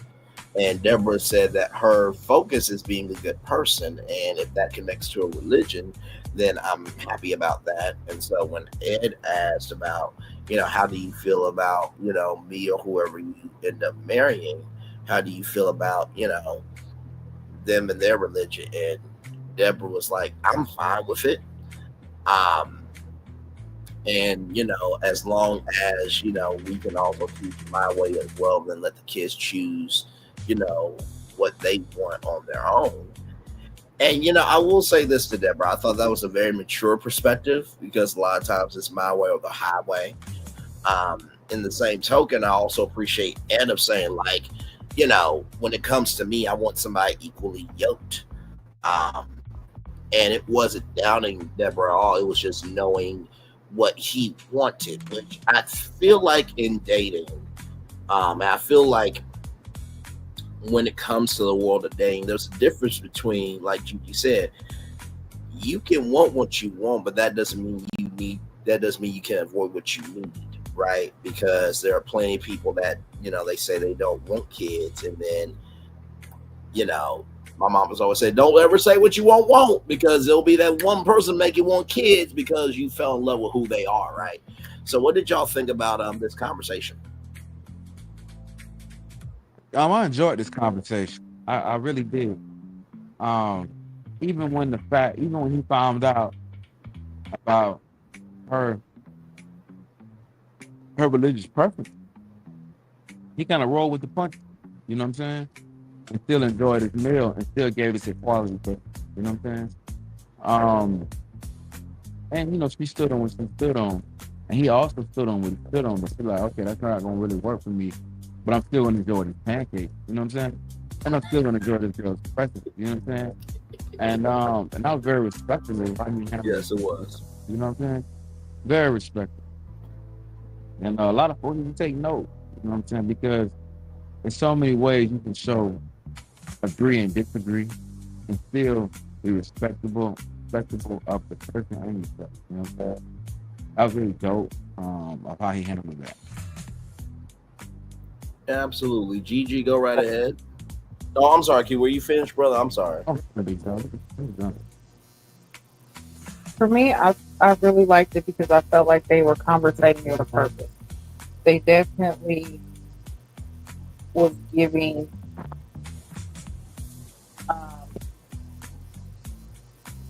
the energy of truly trying to find their person.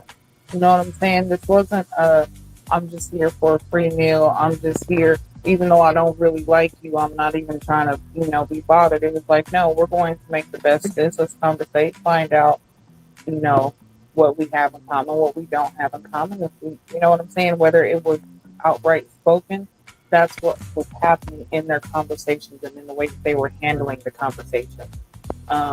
It wasn't, I like the fact that because they disagreed, it didn't cause friction, because we have seen it even, with last season. Yes, we have. Sahara, just for example, you disagree with her, it was a problem. You know what I'm saying? She let Cam know straight up, make the right choice. Nah, you're not doing this right. Like, you know what I'm saying?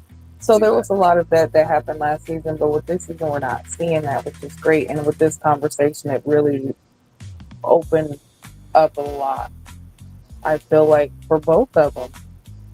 And something that I'll say is religion came up as a topic a lot with this one. It came up a couple times last season, but not as much, or I feel like not as in depth. But with this, how, it's spoken, I feel like there's a lot of intentional dating that's happening this season. There's a lot of intentional hookups, a lot of intentional meetings that are happening, and I feel like we're going to have a better outcome this season than what we might have seen in the last season.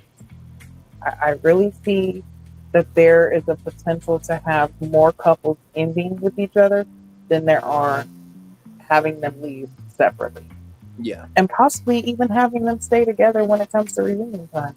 So I'm looking forward to seeing this. I really, like I said, again, love their conversation, love how they respected each other, even though they did not agree when it comes to religion, but they still kept it cordial and respectful. And that is very mature and shows a lot of growth when it comes to not only the show, but relationships, period. Yeah. So kudos. No, absolutely. And I think the biggest religion conversation that I remember from the time that we have reviewed Ready to Love together was the Texas season where it was Janelle, one other woman, and a man. Y'all remember that when it was the spirit tarot card person? Yeah, yeah. Crazy work. Crazy work. Yes, it was. But that response was way different than this response, right? So sometimes it's not just about the religion, but it's the way that you know, display and showcase and you move about how you talk about your religion too. Because I felt like this, like you said, GGQ, this was a very mature conversation. It wasn't no malice. It wasn't no my way or the highway. It was listen, we're both grown. You have your way, I have my way, but that doesn't make us bad people. You know what I mean? So shout out to that. We love maturity around here. Yes, Yeah, I like the fact that there was no like making the other person feel bad for believing what they believe. Yeah. Because we've seen that a lot too. It's like, just because you disagree with how another person, prays or worships or sees religion, like people, don't tune up their face or just kind of completely show a different body language that clearly shows they disagree. Yeah. Or they just outright just, you know what I'm saying, just say it. But with this, the maturity was there. It's just great to see. So Yeah. No, for sure. And with this couple right here, let me tell you something. I feel like her and Devin is gonna be that, kind of, low key,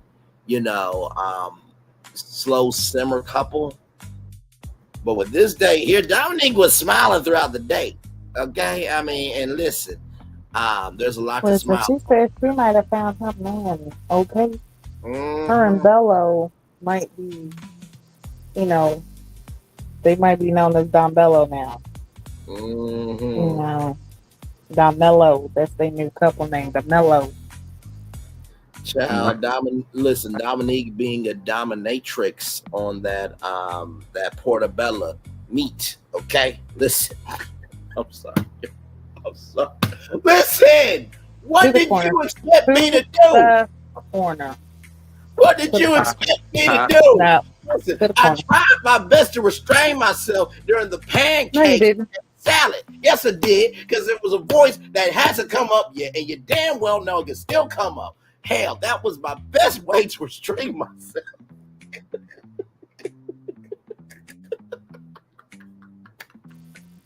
You know what? We'll let you off this time just because you was able to keep, he who shall not be named at faith. But it's crazy that they do compliment each other, and actually they do. In their appearance, their clothes, being on fire. Yeah, there's potential for something to be more there. So I really hope that's a genuine connection. I really do. So let's kind of see where this goes. I think he's interested. I really want to. I hope Dominique's just not there, because I'm not sold on the fact that she's just there for love or just there for airtime. And that's what I really want to see her process. So they're ready to chop the block one time. Let's make sure. Let's see if she's there genuinely to find love, or she's trying to pay her bill.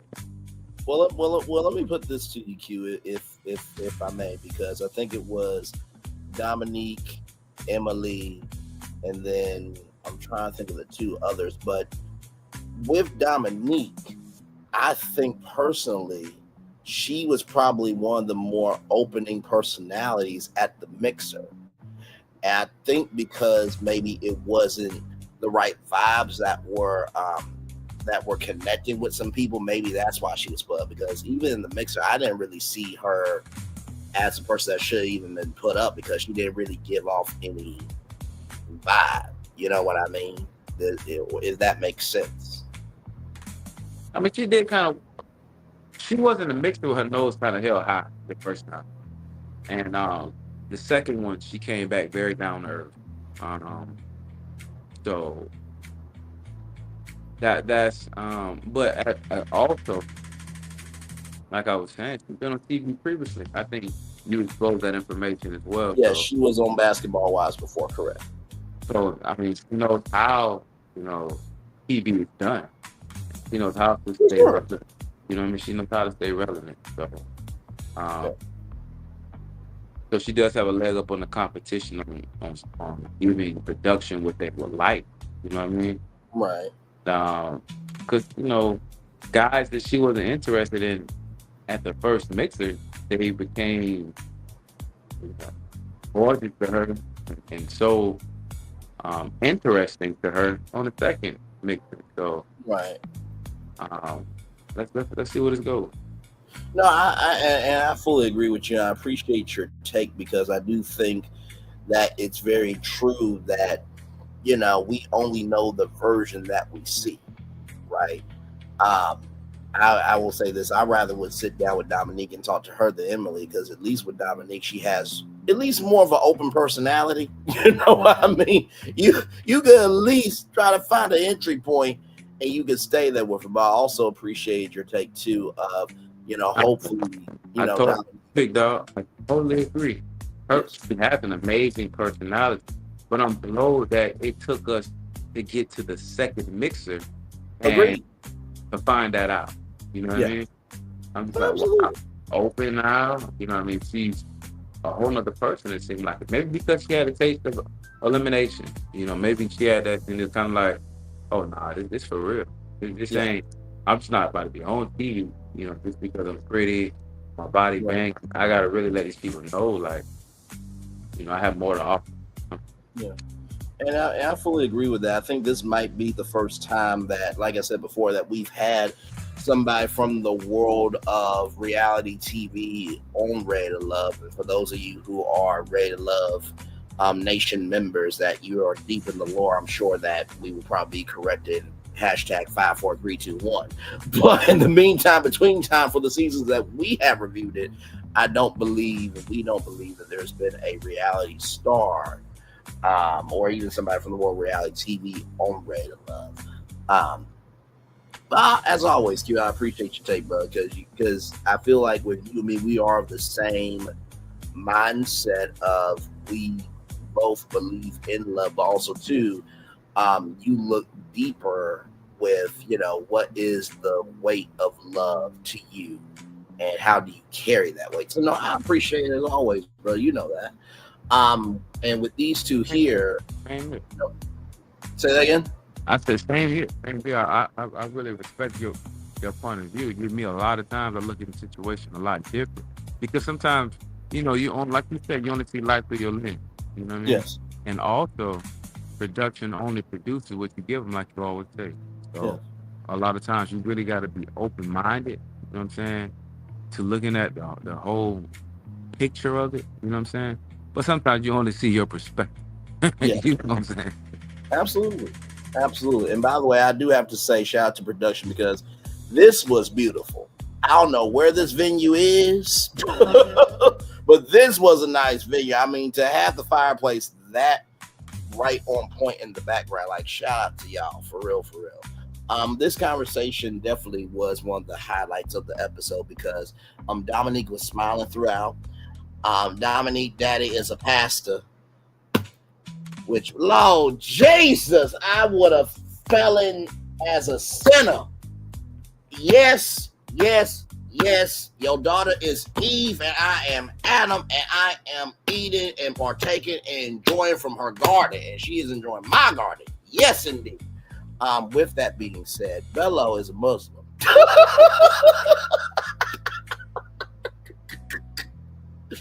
But Bello is very understanding because Bello says that he's not one of those Muslims that to Dominique's points of do you have three wives, they gotta wear what they wear. And by the way, the what they wear is a part of their culture, so I just want everybody to know I don't think Dominique was shaming that at all, because at this point in 2025 your existence can be a crime. So I just wanted to give that context, conjecture, and connection to that. I'm just saying I don't think Dominique is going to roll that way. But Bello, he wants feedback because he believes feedback makes for a great marriage and a great relationship and everything in between. And Dominique talked about, would you mind, having kids through a surrogate? And Bella was kind of wondering, like, I don't mind that, but have you been through having kids? And Dominique talked about 2 miscarriages, which, if you don't know the Black mortality and maternity rates, they will piss you the fuck off. There was just a woman just recently that got kicked out of a hospital as she was about to give birth, and it will child, just look up Black women in pregnancy.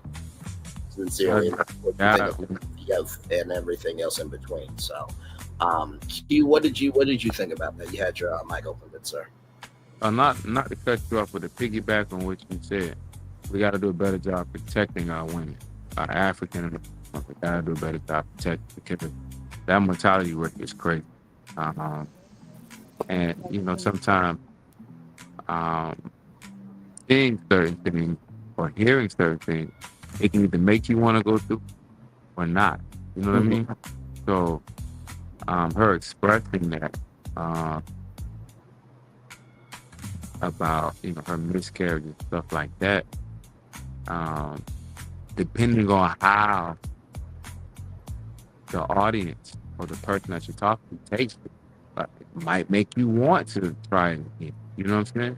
Or it might just shut you down completely. They had a very open conversation, but a lot of times in religion, believing one thing is kind of hard to persuade you to believe something else. You know what I mean? And just this one conversation, it was just like, I was like, wow, y'all are being very open. Because a lot of times you believe something for so long. And for her to say her dad's a pastor and her to be like, well, I'm open to dating a Muslim, you know what I mean? That kind of go against some of your beliefs, or it could. But for them to say, possibly, let me see where things go. They might switch. Might switch their belief or something like that. So that was kind of dope. A lot of times you'll be like, like the previous conversation they had about, not this couple, the other couple had about religion. It just, my man, just shut the man down. But them to say, you know what, I might can deal with this. You know what I mean? Or I'm ready to see where things go. So that dynamic was crazy. It was crazy work, and that was cool to see as well. Yeah, no, absolutely. Yeah. Go right ahead, Gigi. No, I was just gonna say I definitely like that conversation, and I like that part too. I like how personal they were able to get, and how he was able to kind of comfort her in a position like that, instead of like making her feel like she was less than because she's and it doesn't seem like she's set in this choice, but because she was asking if it was possible just in case.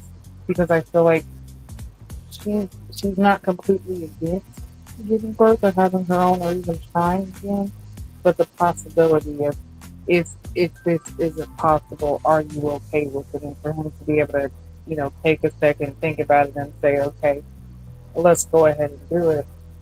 Or yeah, I'm willing to do that if that was the case. But then also kind of dive into, well, why would you want that? Or and for her to feel comfortable enough to say that was great chemistry. And something to point on, like what you said when he said he's kind of like, wondering why it was that she waited until after elimination to kind of change. Something I'm seeing, or at least what I think is, a lot of times when they get into these situations, like the dating shows, they come on there, and a lot of them, and women, they come on thinking that they look so good that they have the time to just start off with their appearance, not understanding this is kind of like speed dating in a different way. So coming in with your appearance, yeah, that's what someone's first going to see. But when it comes time to conversating and mixing, like, you really have to put your best foot forward in order to move forward. But if you're really not trying to date or really there to find love, then you're really not gonna give all of yourself. I feel like maybe in the beginning she went on with kind of that. She kind of had that mind frame, but also she still gave a little bit of her personality. Even though she might not have gave all of it, she still gave some in the beginning. Enough, way more than what Emily gave. Okay, because Emily thought that all she had to have was her titties out, and that was enough.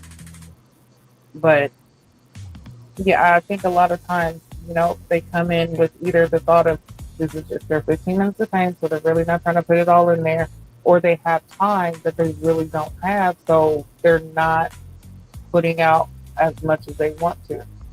Because how many times have we heard someone say, how many times have we heard them say, like, oh, I'm really introverted, so I really don't, or it takes me time to open up and to get to know someone. And, I like to take my time and take things slow. It's like, yeah, that's great in a normal situation. But in a situation like this, you got to speed it up. And I feel with Dominique, she kind of realized that, like, oh, okay, wait a second. This is different than basketball wives, because basketball wives, it was a set season. This isn't kind of like a race. Correct. Like, so taping and editing, all that, recording, all of that is totally different when it comes to that kind of reality show for the dating show.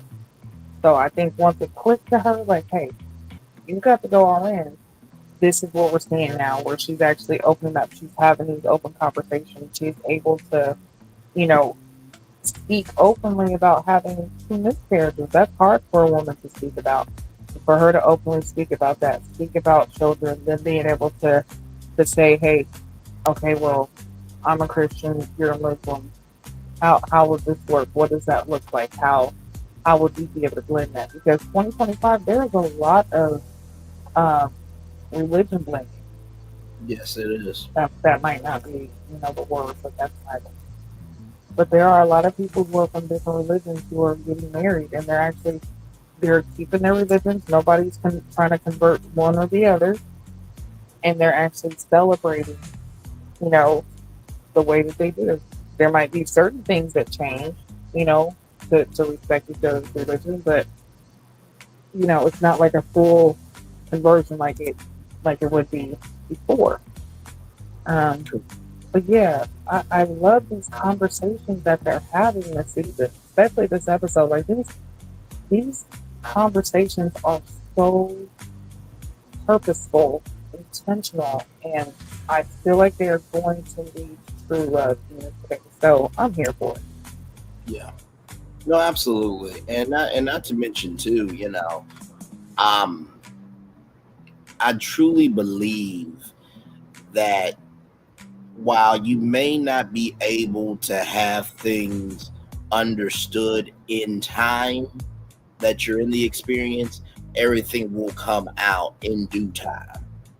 Because as we said before, there's been plenty of times where, Sharice, for example, Sharice and Fritz last season, after the show, they had time to debrief and get to know each other outside the process. So sometimes with this show and many other shows, sometimes you have to be seen so you can be embraced. So even if, it doesn't work out, or maybe, they get cut, not because you come, but just because it's the process, doesn't mean it's over. And unlike other shows, you can actually get somebody's number and continue this thing. You know what I mean? Which is way different than on The Bachelor, because on The Bachelor, Bachelorette, Bachelor in Paradise, other dating shows, reality shows, they take everything away from you because they want you to be in that immersion. So that is a plug for this show. But I really enjoyed this. I really, really did.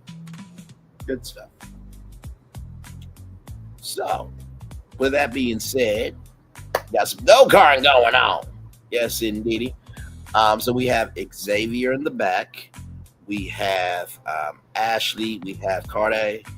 And apparently Billy Ray Cyrus' black brother came on this season as well. So we had Reby Jackson, Emily come on this season, and we had Billy Ray Cyrus, black brother, come on. Business in the front, part in the back, come on this season. And then we have Shannon, and then we have Devin. So they're doing go-karts. And Yeah, Shantae was there too. say that again. Corday and Ashante was there too. Yes, Corday and Ashante was there. Thank you so much, gorgeous, as always. So they're doing go karts, having a good time. I believe Devin won, if I'm not mistaken. So then this conversation here with these two was so cute because Shannon asked, Devin, what type of trivia do you like? And Devin said, I like movies. And Shannon was like, I like movies too. So it's like, maybe it might be, a movie game night maybe in the future. And then they talked about Harry Potter and what house you're in. And, shout out to somebody that passed. And Shannon was like, I know. And I was like, first of all, like, shout out to Geeks on Ready to Love. I was so excited. Hold on, but wait a second. I'm sorry. I had to cut him off because I was like, wait a second. It's not Mrs. McGonagall. It's Professor McGonagall. Listen, I love Harry Potter. And yeah, do not. I was so insulted when he said Mrs. I was like, no, she's a professor. How dare you? Mm-hmm. Why do I feel like if you saw Shannon and Devon at Universal Studios Hollywood and they were about to go into the Wizarding world of Harry Potter, Shannon, you're good. You shall not pass, Devon.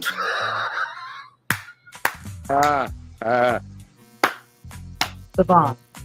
Who is this pale man who's draped in black? Who is the head of Slytherin House? Who? I'm going to Mr. give you. Snake? No. Get out of here. Go. I'm going to give you one chance. If you do not, and I repeat, if you do not get this correct answer, you shall release your wand box, your cloak, and your existence of you being a part of this community. One chance. As soon as he would have said Mr. Snake, I would have been like, exit. Yeah. But Gigi, I paid like $120 to get into the park. What am I supposed to do? Go to the Super Mario Park. Go. Yes. Go to Transformers. Yes. But the cool thing about it is it's the new school. You know what I'm saying? Because you have a bunch of people who actually know what's going on in that conversation. You know what I mean? You have people that are big Harry Potter fans. You know what I'm saying? And versus them not being themselves. Correct. And talk about a topic that they're not versed in. You know what I'm saying? Versus talking about something that a lot of people might consider geeky. You know? And I really found that very cool. And they were just being themselves. You know what I mean? And when he expressed it, she picked it up. She's like, oh, so you this type of, not this type of person, but it's stuff that you enjoy doing. You know what I mean? And you're open to it. You know what I mean? Because a lot of people, when you start talking about fandom, geek stuff. Yes, man, sci-fi and things of that nature. If that does not get your brain turning, you might say it's lame or corny or this or that. But just because you haven't really opened your mind up to look at something different, you know what I mean? And that was real cool. This conversation was cool because it's very common. You know what I'm saying? No, I absolutely agree. And listen, nephew Tommy, listen, Ready to Love Fandom Edition, Ready to Love Beauty and Geek Edition. Okay, listen, we've been giving you ideas for years. Okay, and it's being heard. It's being heard. You know what I'm saying? It's being heard because it's crazy through the conversation we had through the season. I really feel like our voice is No, you are absolutely right. No, go ahead. I'm sorry. I remember last season, we were talking about how bad the production was on the Union. And now look, throughout this season, the character in the scene and the quality of what we're watching as in fact the total picture is 10 times better. You know what I'm saying? So I really feel like our voice is being heard. Oh, absolutely, without question. And by the way, for all those other additions, you don't have to do it in the city. I really don't believe you have to. I know you and Gigi might have a different take, but for those like the Fandom Edition, the Beauty Geek Edition, those editions, you can fly people in. I mean, y'all been on for 11 seasons at this point. Y'all can do a partnership with. Yeah, definitely. That like, and that would be the whole. Diversify it. Not to cut you off, but you're absolutely right. Like, why man, especially for the Phantom Edition, perfect. But doing it, even if it is Universal Studio, or doing a Hollywood edition where you fly, people in, and you're in Hollywood. You do Atlanta. You can do. Yeah. I mean, and they don't even have to be major cities, because there are some small little cities that have big, a lot of culture. Yes. So, be nice to highlight some of these little small places too. Absolutely. But yeah, you're absolutely right, brother. Yeah. No, much love to both of you for that. And we and of course, we joke about different editions and stuff, but sincerely, having those editions and expanding it out of just you have to be in that city would actually bring you a higher quality of casting. Because let me tell you something, it's hard for somebody to fake them like a Nickelodeon. It's hard for somebody to fake like a Disney. It's hard for somebody to fake like in Harry Potter.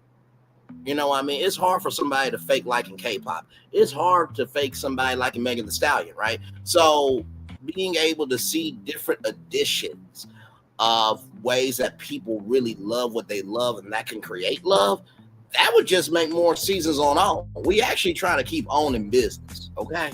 That's what we doing over here. But I really did love the fact that, a geek conversation got on national television with two black people. And you see Shannon was smiling throughout that conversation. Go ahead, Q. I mean, the cool thing about these different Ready to Love revamp is you don't have to have it on Friday night. We trying to get Monday night popping, Tuesday night popping, Wednesday night popping, Saturday morning popping. You know what I'm saying? All these different twists are Ready to Love. You know what I'm saying? Exactly. It'll really bring more an eye to OWN, Absolutely. Not to mention too, how about this for a edition? Ready to Love Overcomers edition, where people submit, their biggest overcomer story. Imagine somebody, transforming their life in terms of weight and winning a huge marathon, and then somebody who's overcome cancer and they're on the Ready to Love Overcomers edition. They find love on that edition of Ready to Love. Like, the possibilities truly are endless, sincerely. So, Ready to Love Divorced and Dating. Ready to Love, the Parenting Edition, like we said, for ones who are single parents. Not elderly edition, but still, we can do Golden edition. Right, Golden Edition. Matter of fact, and we can even do it for the young ones. Let's do some college tours. Maybe hit some ones that HBCU edition would be so fun. Yeah. Oh yeah. You think y'all are better than my fuck? Yeah, you ain't gonna do shit about it.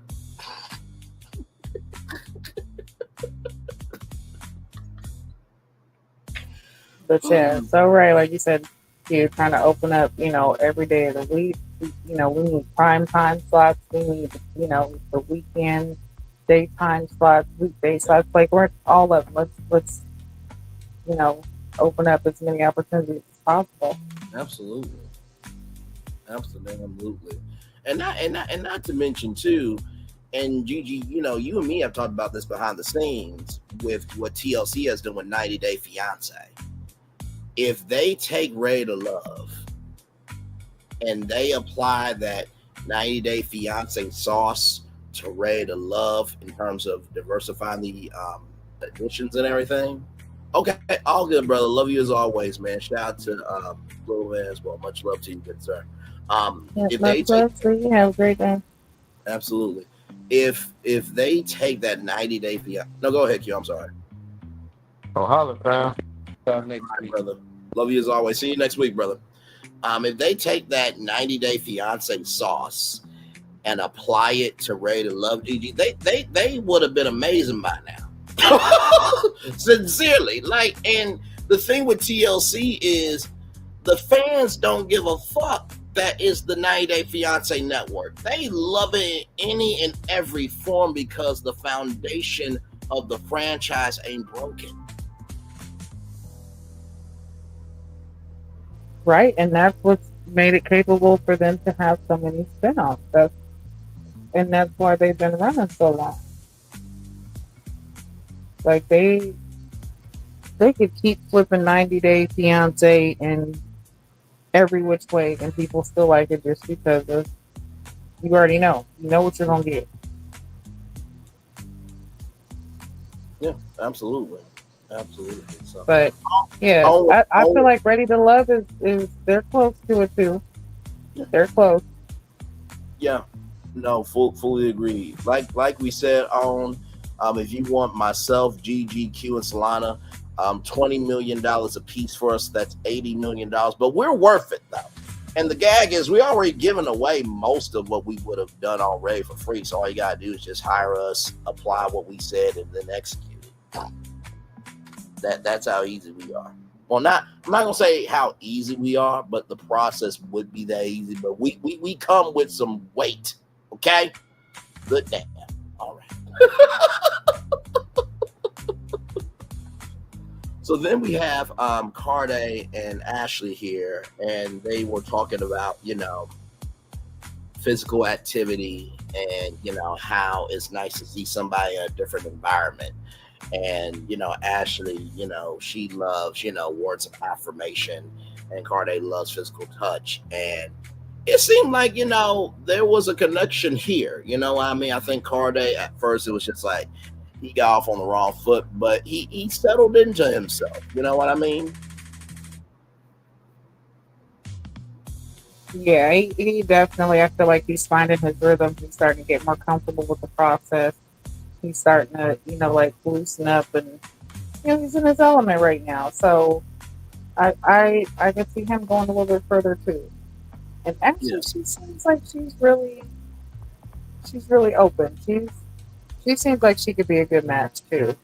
Like I feel like there's a lot of them who are dating for a purpose, so it's in good hands right now. Like this show has so much potential, and this season has so much potential for them finding real love that I'm so excited to see who ends up with it. And you know what? This is and by the way, I just thought about this. This right here is Tarzan, and that's his Jane with the glasses. Because Jane, was the explorer and everything in Disney's Tarzan. But that's neither here nor there. That's a side note. But to that point, Gigi, this is a different take from you, because I remember you said in the beginning, Ray, Q, Solana, I just hope that the preview comes out in the wash. I'm paraphrasing it, but that's basically what you said. And it seems like it's coming out in the wash. There's some meat on this season with some seasoning. Listen, so I don't know if you guys have seen this meme for this barbecue spot in Marietta, and with the old guy and the glasses, and he's talking about tenderism. If you guys have it, funny. But this good barbecue spot out here, and that's what the guy does. But yeah, that's what it is. It's a lot of tenderism. Okay, it's a lot of meat on this bone. Yes. So I'm liking it. I can see the juices flowing out. So I feel that this might be a good cut. Yeah. No, fully agreed. Fully agreed. So then we are in Nephi Tommy's lounge. And by the way, Bello took a page out of Brian Lee's book and said, the lounge got my name on it. It's like, no, it's not BELO. I think it's BELLE. But you know what? Listen, Listen, I saw what you did. Okay, nicely done. So what did you think of the lounge look this season? Now we don't know if the ladies are gonna be in this same lounge because usually it's a different lounge for the ladies. What did you think of the lounge, Gigi? I feel like whoever is on the art direction side and actually doing, the setups and finding the locations did a really, really good job. I feel like the aesthetic fits. It fits the personalities of the men. It fits uh, the scenario. And it's a good vibe. It fits Detroit. It fits the culture. I like it. I like it. And I really want to see if it's going to be the same for the women or different. I was actually wondering that. Like, I wonder if they're going to use the same one, but I like their setup. Yeah, it definitely looks like a down the home lounge for sure. So in this lounge, you know what happens in the lounge stays in the lounge, right? So we start off with who everybody's getting along with. Darius and Carde said Ashley. Devin, Chris say Shannon, but with Chris, he said that Shannon has a Michelle Obama or Claire Huxtable energy. Now, those aren't just black women you just pull out on just any black woman. Those are very high compliments. Okay. Vince and Nicole, that's what Vince is feeling like. Ed said that Nicole wore a red dress and that was revealing. And so he would like to get to know her more because, as you guys know, Ed and Nicole went to college together. So it's been some years. Steven and Lauren, they had some time. I don't think we saw that interaction with Steven and Lauren in this episode, but apparently they had some fun. Fun mom, fun wife energy. And then, of course, Bello and Dominique. So then we get to, who they're not feeling. Xavier said Emily. Bello said Emily. And Vince said Emily. Chris said Donna. Ed likes Donna, but it's the religious part for him, right? Darius says Donna. It was interesting because at this point, Vince looked like he was going to say something. And Vince, I will just say this to you, bro. Even though it's early, you need to have a voice now, or they will make sure you don't have a voice later. Because you and Donna did have a great conversation. You said that she was quirky in this, that, and the third. Do not give energy outside that you will not defend on the inside of the lounge. What did you think of this lounge, Gigi? That is so true. That is so true. And for this time, I'm gonna actually say that I don't see that the guys actually like. I feel like their picks were actually legit, and their reasons were legit. And I don't feel like they're fucking around. Okay, they're not keeping people. If you are not about it, if you are not aligned with the goal, there is no keeping you around. That first, curveball that Tommy did, that was in favor. That was showing favor. But I feel like the actual people who are actually here today, they're not fun. So they're dating with intentions, they're conversating with intentions, and they're giving their honest opinions on who they like and who they don't like because they were able to actually take that time to find out. So seeing Donna and Emily, of course, down in the bottom, not surprising at all. I was surprised though because I didn't see a lot of, was it Steve and Laura? I know that there was like a little quick one, Right. but it wasn't really like, too much. But that says a lot when the ones who didn't even really get that much time had more personality or gave more or gave enough to even still be able to stay. Because even if Laura had talked to just Steve, I didn't see her talk to any other guy. I didn't see her talk to anyone else. She was not in camera frame at all, but yet she was still not even conversated about or put down in the bottom. You Yeah. know, That's a very good observational point of the fact that um even though that Laura was not seen, she was still not brought up. That's a very observational point. right? But then you have Emily, who who's showing all her assets and there, and she's been in the bottom twice. This is Yeah. the second time, and this time there was no help for her. Um, but yeah, I feel like the lounge was definitely a good lounge. I feel like everybody agreed because they kind of have similar um, conversations with these people in a Hmm. way. So it wasn't like it was far fetched what they were saying and how they felt. It was Yeah. like, oh yeah, I can see it, I can see it. It wasn't very So territorial either. You know what I mean? It hmm was yeah. everybody had the right to say whoever they wanted to, and it Hold was a on, Ed though. Ed kind of seemed a little territorial because when Ben started saying something about what was it, Nicole, he yeah. was like, Oh, "Yeah, oh yeah, I like Nicole. I like her as that more. is true. I'm trying to see her more than as a sister." But you Oh, know what I mean though of the what was that situation? Treasure and Bimini or oh my god, you know the people I'm talking about, right? Oh my god, the one that the young lady went up and tried to hit Janelle for. I think okay. Uh,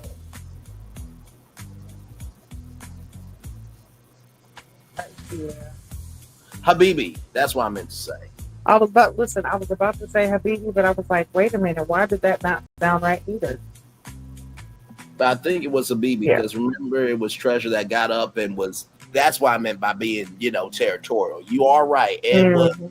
territorial, but was it like Yeah, it wasn't, like it was about to be a fight or rough or, disrespectful. No, it was just like, he was like, wait a second. I'm noticing her differently than when we right? was in school. So, but yeah, it wasn't like no disrespect, no hard feelings, like, oh, watch your back type. And like you said, that was a great example, the whole Habibi thing. Like, it wasn't a situation like that. Um, but yeah, like the guys they seem so far they seem respectful, but we know that later on there's a situation with Darius and someone else. Uh, Hmm. so we'll see how that one plays out. Yeah, But that was a very tense situation at the table. It was a dinner, everybody in the season trailer. And what did you think about Vince? Did you think I was right on point with that comment of him looking around when Deborah was talking about, but he really didn't say anything? Because I really felt that. Like, you hearing all these comments and you ain't saying, yeah, yeah, I still don't think he truly knows like exactly what he wants. I'm not sure if he's fully comfortable or even if his person is really there. So he's a question mark for me, honestly. Um, yeah, something about him just kind of like it's a little. I don't know yet. I'm gonna have to see a little bit more. But just you already know whenever I say something just ain't right about somebody, or I'm not sure about them, it normally it something plays. comes out. Yeah. So I'm just gonna sit back and see when it comes to that. But yeah, I did notice how he was kind of silent in that moment and was like, hey, if you like this person, speak up, or if you don't like them, speak up. Like, you know what I'm saying? Right. Let it be known. But No, absolutely. So now we get to Steven and Donna, and then we get to Emily and Chris, right? So with Steven and Donna, right? Um, you know, Steven talked about how one of the men felt like you were being judgmental. And Deborah owned up to it and she said that yes, it was Darius. But also too, I was being judgmental on my part and maybe I could be a little bit better. So the fact that she owned up to it, good for her, because there are some people that Mel Ray love that will never own up not to a fifth quarter or a half lick split drop whatever the hell of being responsible for anything. And then, of course, the religious conversation came up. But like we said here, I don't think that was more of a slight on her. If anything, that was just, it's not compatible, but that doesn't make you a bad person. While with these two here, it wasn't bad with these two either. But with Chris and Emily asked for feedback. And it was just like, Lord Jesus. It reminded me of last season, Gigi, when it was that conversation about sexuality and stuff like that. And it got out of hand. Yeah. People. You know which I can't remember the Never Ever Met. No, I don't think it was Never Which Ever. one? Are we talking about Ready to Love? I think it was Ready to Love in Philadelphia. If I'm So I was gonna say there was a situation on Never Ever Met where that kind of came up during the game time. Yes. Correct. Correct. Okay, yeah. It also did happen in Philly when it came up about sexuality, which I think that was one of the reasons why Tommy said something about the polygamy edition. Yes. Yeah. And that's the thing, when you ask for feedback, you gotta be willing to receive it. And it just seemed like there was no. You try to part the Red Sea. Emily was not parting the S, the A, or the E at all. She wasn't separating none of the letters. And Chris said there were some conversational barriers, and Emily said, "Well, they just wouldn't shut up." But it's just like, Emily, did they not shut up, or did you shut them down? For real. And then we talked about sexuality as an insecurity, and she said that some men lead with lameness.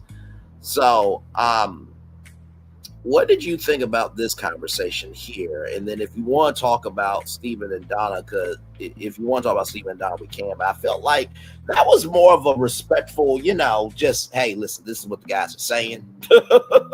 It wasn't any earthquake energy in that conversation. Right. Hello, my sweet. Hold on, Braylon, please. Hold on. Hey, my sweet. Hello, Braylon. With the foundry, I was one depending on two shots. He just looks when I said hello, Braylon. Oh, no. I don't think he was dissing you at all. Hey, no. He definitely is not that type.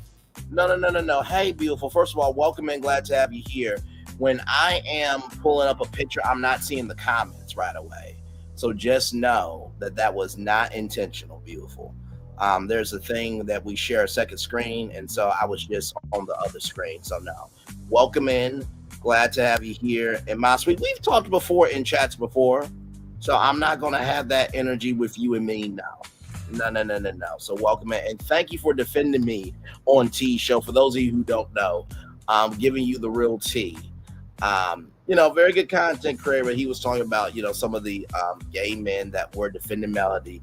And we all know how much I love giving my last name out for free. And what I like, and everything in between. And my sweet defending me. So I appreciate you, love you, value, and appreciate you. So yeah, it's all good. Believe me, I was not dissing at all. And thank you, Gigi, for bringing that up. But yeah, I don't diss people on here. No. Not unless you deserve it. That is true. That is very true. But on every single tour, I think I've read every comment on every single tour. Now, of course, if it's a troll, I don't read the comment because it's no point in giving them any attention. But most of the time, and Gigi's been here on many tours with me, even with our Rated Love shows, I don't dismiss people when I'm live. I make sure everybody has a good time.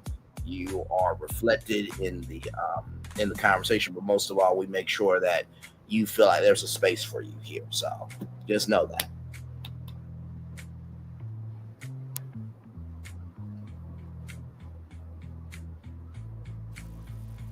Now that's out the way. Say that again. I said now that we done got that out the way. Yes. Go ahead and finish up with this. But you were talking about with Emily or you ended with the, them talking about her sexuality, or so you can go ahead and continue. Yeah. I was saying if you want to talk about Steven and Donna, we can, but I don't feel like it really had too much energy with that. And you're good, my sweet. We're good over here. We are good, my friend. I appreciate you for still rocking with me. Appreciate you for sure. So I'm guessing you want to talk about this conversation here, because like I said, with Steven and Donna, it really wasn't too much. Like, it was just, here are some things, do better. That was basically it. But go ahead, Gigi. Yeah, to your point, when it comes to Stephen and Donna, wasn't really too much there, just because of the fact that um, it is what it is. She made it through. Now the one thing is her talking about being judgmental. I feel like instead of her being, she acknowledged it, but she doubled down and was like, "I'm good at it." Like, to me, that was kind of, that's true. She said that she that wasn't was switch up her dating pattern. Love you right back, my sweet. Yes, she was going to switch up her dating pattern. You are right on that. She did say that. So I was like, that's a bit much. You know what I'm saying? Like, and I understand what you're saying. Yeah, as humans, we all judge. We are all judgmental, or we can be. Sometimes it's, you unconsciously, sometimes it's purposely done. In her case, the way she said she's good at it, she purposely does it. Like, I feel like to her, she feels like that's a good quality to have, is to be judgmental, and it's not. That can actually be more harmful than anything. Yes. It's great to have good judgment, but it's also great to have good discernment as well. Mm-hmm. So understanding your judgment and understanding how to, differentiate between what you're judging is so much different than actually just going out and judging off what you see, or, Absolutely. it just being a biased judgment. Right. It goes back to something that Dwayne The Rock Johnson said. He said, it's nice to be important, but it's the most important to be nice. Yeah. It really is.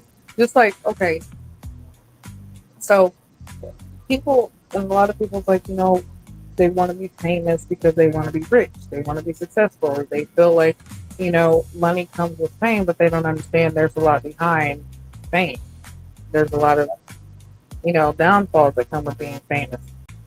But if you're going to be famous, or you're going to be rich, or hell, even known at that point.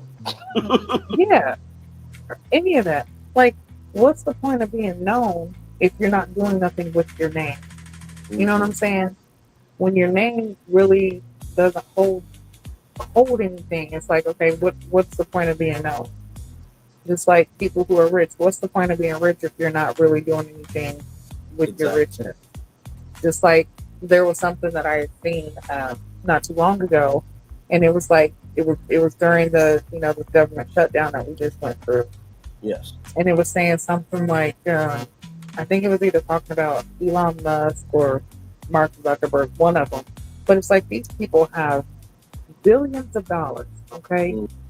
Billions and billions of dollars. I think it was like one of them said it was like $43 billion, something like that. Correct. And their thing was, if there's, what was it, 9 million American or 90 million American, something million Americans. They were saying like if there was 9 million Americans or something, right, and you gave each of them $1 billion or $1 million to 900, let's just say 900 million Americans, and you gave each American $1 million, they would you still have plenty of money. Yeah, like you're helping out, with the money that you have, and you still have plenty left because, 900 million to a billionaire is not really shit. It's nothing. That's pocket change. But to the average American, $1 million is a lot. Mm-hmm. You know what I'm saying? So it's like you can have all this stuff and you can be judgmental, but if it's not doing nothing for you, then what's the point? Absolutely.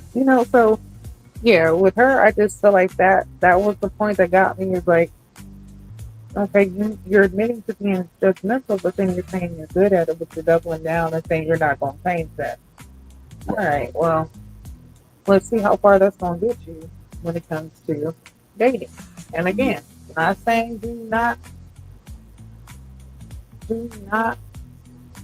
be. I'm not saying don't be judgmental, but don't be discriminately judgmental. Exactly You know what right. I'm saying? Exactly right. Like, and practice discernment. Like, understand if what you're judging is right or wrong. Yeah. No, I So, fully agree with that because sometimes too, and to use a classroom metaphor, just because the person always gets an A on the test all the time or is always raising their hand doesn't mean the person who's not raising their hand all the time isn't smart. Doesn't mean that that person that, hey, they got A+2, they're just not talking about, doesn't mean that they can't handle business in the classroom. You know what I mean? So you have to have discernment with your classroom. Now, I don't know if she's a classroom teacher, but when you hear mathematician, you think of class. We know mathematicians are known for, science, shouts to Hidden Figures, and that amazing movie with those three black women that are foundationally amazing a part of the math program. So please watch Hidden Figures, one of the best bio films of all time. So we know that math is in the world, but you can't solve everything through math. Because if that was the case, Braylon Lee plus his gift equals billions of dollars. That sounds like a good equation, Gigi, right? Just like if you put you plus your gift equals billions of dollars, if that equation worked, we would have been doing a long time ago, right? yeah, by that math standard. If equations worked, we will be doing shit. But unfortunately, life does not work like that. What up, Josh? Good to see you, man. Welcome in. Glad to have you here, man. Hey, how are you? Good to see you. By the way, Josh is from the Never Ever Mets. We are doing Ready to Love. We got My Sweet in the building. We also have 667 Chevy. And then I am Gila said, hey, Braylon. I think that was my first time ever seeing her, but she put the heart, she put the rose emoji, which means she's seen me around on YouTube. So she's seen me in a good light. But glad to have you here, bro. Listen, we're still waiting on season 4 renewal, Gigi? On Never Ever Mets, right? Season 3. Mm-hmm. Child, season 4 on the way after season 3, but yes, we're waiting for season 3. And speaking of season 2, might be able to get Tati. Might be able to do an interview with Tati. Maybe. Listen, I'm about that. Listen, I'm down to interview Tati. She has her YouTube channel. I am subscribed because after Two Sugars One Shot broke up, she has she's been doing her thing and she DMs me videos and stuff. Of course, it's probably one of those send out to everybody messages because you can time your messages if you're a social media manager. About .com and other things where you can schedule your messages and stuff. So whenever you're on, like, for example, a Instagram channel and you see Tony Braxton saying, oh my God, I have a new residency, oh my God, I have a new project, that is a social media manager doing that, okay? Yeah, Josh, you could definitely put a word and go ahead and do that. Oh, yes, please. But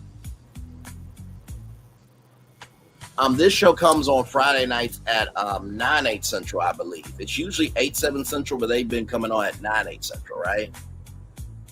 Yeah, so yeah, for this season, which was a weird switch up because, like I said, they usually come on at 9/8 Central. And yes, please put a good word in for the season renewal. Wait, I'm trying to think. Are you going to put a good word in for Tati or for the season renewal?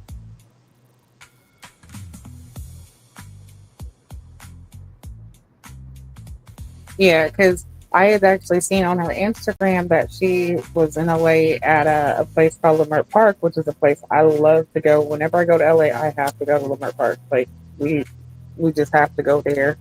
They have like little art museum. We always go in there and check out the new art they have. But it's for, it's for us, for the culture. So I Okay. love going. They have food, they have clothes out there. And the good thing about being out there, like a lot of people don't know, but they've done a lot of filming out there. So a lot of shots from like Straight Outta Compton was filmed there. The show Insecure was filmed there. Think of Waiting that. to Exhale was filmed out there. Um, a lot of other movies, but it's just a great place for the culture. Just love being out there. But I seen that she was there, messaged her, just like send a little message underneath or commented underneath the video, and she commented back. But yeah, would definitely love, especially if she is in LA. Like it would be so easy to meet up with her and either do an interview on her show, also have her do an interview with us. Oh, But yeah, Josh, if you could do that, like please. let's get that set up so we can get that going too. Because I feel like that's a good opportunity Oh, as well. absolutely. And Tati has definitely been stomping the yard for sure. And shout out to, can you say that part one more time for the Lamar people? Park. Lamar Yeah. Park. Shout out to Lamar Park for sure. Definitely a Love great those. place. One of my favorite places to go out there. Absolutely. And by the way, we are still waiting for season 3 of the Never Ever Mets. For those of you who don't know what the Never Ever Mets is, 7 couples who have been dating virtually but never met in real life. It's a fabulous show. Season 2 got crazy. Go back and watch our reviews. Season 3 for that. Our host of Houston, waiting for season 2 renewal for that. Ready to Love, they ain't gonna give up the show for shit because they ain't got no other content right now. Okay, so we're waiting for renewals, and also too, if there is any new shows that you guys see, let us know because me and Gigi are definitely about supporting because all we have is each other. So, but yeah, this show comes on Fridays at 9/8 Central. So yes, indeed. But I think that was about it for Donna. Basically, just recognize that sometimes multiplying yourself can be fun. You know what I mean? You don't have to divide everything. And guys, subtract the negative. You can add things. Okay, you can multiply things. Things can be good. You know. So. Okay. Yeah, but moving on to Emily and Chris. Yes. Not surprised she's down. Even just, with her demeanor, you could just tell maybe it's just that her person wasn't there. Maybe there's a certain kind of person that she normally goes for or is looking for. So she really wasn't willing to open herself up to the rest of the process because she already seen that she wasn't, physically attracted. Because I feel like with her trying to lead with her look, that's what she looks for. She looks for somebody that can match her look instead of actually mentally match her or emotionally match her. Because when she said that some of the men lead with lameness, I'm like, now listen, I know that not everybody is there. I know everybody is not everybody's cup of tea, but I didn't really, and we didn't really see anybody be mean to Emily on the show. Now we don't know what happened behind the scenes, but from what we see, nobody really led with lameness per se. Yeah, I felt like that comment was just out of pocket. There was no reason for it at all, just for the simple fact of why? Where did it come from? And again, that leads me to believe even more that she felt like because of the way that she looked, she should have been chosen. They should have liked how she looked, and she should have been able to stay off of that. And it's like, no, you have to give more than that. Yeah. Like, people want substance. This is a new age, new year, new time. People are not going for that.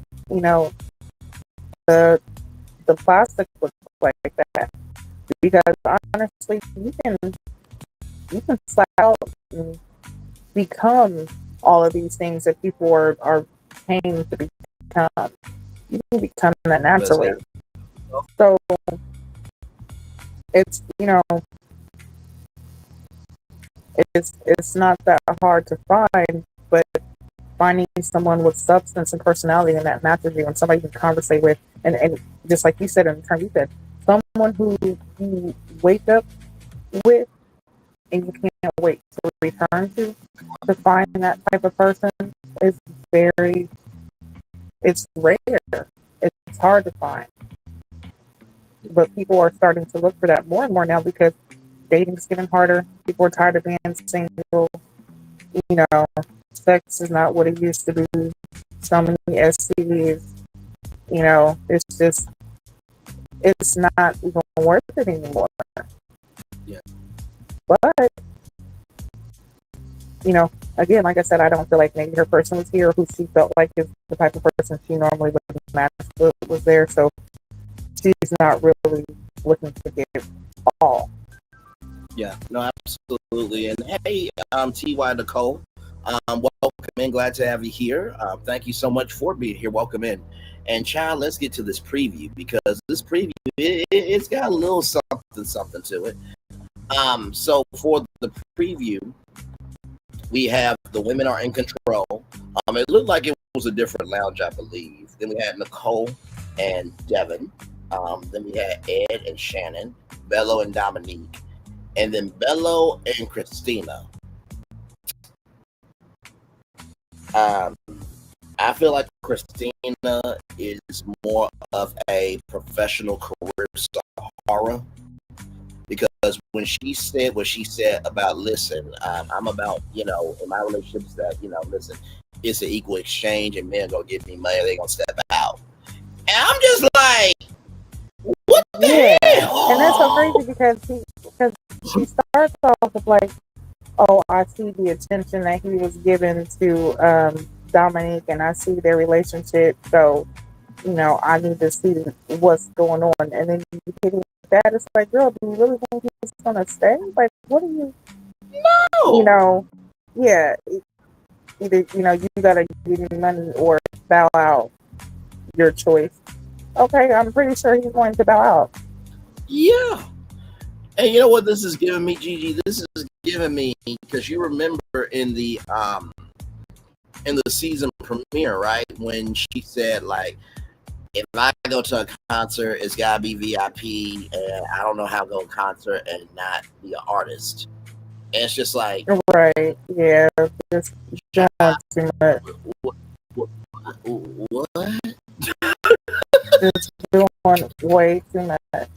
And what's so crazy is because, I mean, that's not the first that I've heard that from artists, but also I've heard like the real true artists, people who have actually been in the industry and have been doing it a long time, even the ones who are truly famous, Patti LaBelle, Aretha Franklin, even the newer ones, they'll let you know, like, yeah, maybe not sitting in the regular crowd because, you know, they're famous. Yeah. But even being able to stay, you know, where they have security and they are in kind of a general population and are able to just enjoy the concert as a regular person, not performing. A lot of them say that that's what they enjoy and they prefer that instead of performing. So it's like, if you want to be a diva, that's fine. Nobody's stopping you. But that's not about to be where you think you're going to find your man at doing stuff like that. Exactly. If that's the case, I mean, you might as well just actually handle your lifestyle. You know, yeah, it's trial and error, and you don't have to, you if you're finding your person, I guess, yeah, telling them, hey, this is what I prefer. You have to take care of me. You have to give me money. Okay. Right. If that's what they are willing to do, then they're going to do that. Right. But also, even those type of men want substance. Correct. No, absolutely right. And not to mention too, you know, if you are in the Cowboy Car Tour, there are people that will spend money to, you know, be on those 4 seats. You know what I mean? And you might see a celebrity there, and they're not having an uproar about everyday person being next to them. They paid the money to be in that section, and they understand what it is. You know what I mean? So it's nothing to trip over. Um, and not to mention too, by the way, you see Nicole and Devin at a batting cage. Then you see Ed and Shannon having a moment about hands and everything else. But yeah, Christina, I like if you are who you say you are, right? Why haven't you made it? That's my first question. Right. But number two, if you're here for love, why are you focused on Dominique? And the third thing, do you expect love to come to you when you are putting in a hate energy? Because when you sow hate, you give hate. When you sow love, you receive love. So did you really think, so far be from me giving an opinion, but you put your ass on the national television, so I'm just talking about you. Yeah. And my sweet, I'm GG man. Yep, hang on. Let me take the comment down here. So, yep, this is GG9 right here, everybody. Yes, indeed. But also to the point about Christina, the fact that for her to say, "Oh, when I go to a concert, no, I want to perform." It's like, are you trying to upstage the artist? Because if he wasn't asked to be on the tour or an opening act, evidently there was a reason for it. Yeah, but So I mean, even Prince got upset by Kim Kardashian being. Yeah, it's like no, there's levels to it. She just don't seem like she understands the full levels to it. Like, yeah, and like you said, why have you not made it that? Where I mean, and I don't know how far she's gotten. She could be, doing well, but that does not mean you're doing so well. I have to have VIP, and I have to have security, and I have to have my own dressing room, even if I'm just there to enjoy the show, and I can't be around normal people because it's like, girl, stop, you're doing too much. Like that judgment that Donna had for Darius and that persona, I feel like that's true for Christina. And I mean, I don't really see in her lasting too long. No, I really don't. And the crazy thing about reality TV, and we both know this very well, because whenever you and me do reviews together, and I said this during the Megan Thee Stallion Malaga Ranch trial, which I'm covering. I said to my audience that I'm like, y'all, let me tell y'all how real I am when it comes to the after show reviews. I do not bring up anything, incorporate, and expound on anything on social media unless it relates to the show. Do I not? Right. We not, because there's a responsibility here where there's a difference between viewers and consumers. Viewers, they tune in for the show. See you next week. Consumers, they consume anything and everything, right? And so with that being said, it's important for you to recognize that, Christina, if you keep being like this, you say you in the music industry, right? Gigi's out in LA. She's in Cali. People know people. So what you don't want to do is portray yourself in so bad of a fashion that there's a social media story that gets picked up on YouTube that me and Gigi have to come on live. Because that has happened before. Okay, yeah. So and my sweet, you can go on YouTube, Queen's Tea with Gigi Nan, which if you actually look at my logo, it's the same thing, a Queen's Tea with Gigi Nan. That is my old channel. I actually had to start a new one because I got logged out and everything, but it's okay. So we're starting a whole new one. So yeah, Gigi, I've been around for a very long time, and I'm in film. I'm out here in Cali, so I actually do film. I create movies, I write scripts, you know, build sets, different stuff like that. And she is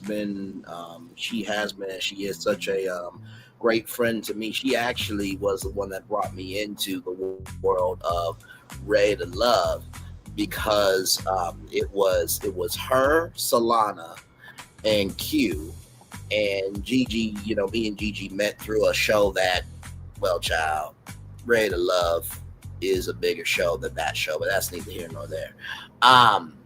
But she brought me in and she said, "Hey, I know you cover, reality TV. Would you want to cover this with me?" I'm like, "Well, I mean, as long as, everybody else is cool with it, I'm cool." And then I met Q, and then I met Salada, and then and then I've been here ever since. So, great content creator, sincerely. I just dropped her link in the chat right there. Everybody like, comment, share, and subscribe for sure. And to that point, a real friend lifts you up, but will also bring you down to hold you accountable. And I feel like Gigi with Christina, she doesn't have a friend like you or me in her squad. Right. That can love her up and love her down with love, grace, and space. Because I have a feeling that you and me will probably go live about her, and she gonna be like, "Okay, that was so long ago. Yeah, I was rude." It's like, girl, right. clearly told you on our review show, do not portray yourself in a way where somebody's gonna come back with your own tea. That's gonna make you look worse. Because on this show, people make themselves look worse by how they move. But hello, it's 2025.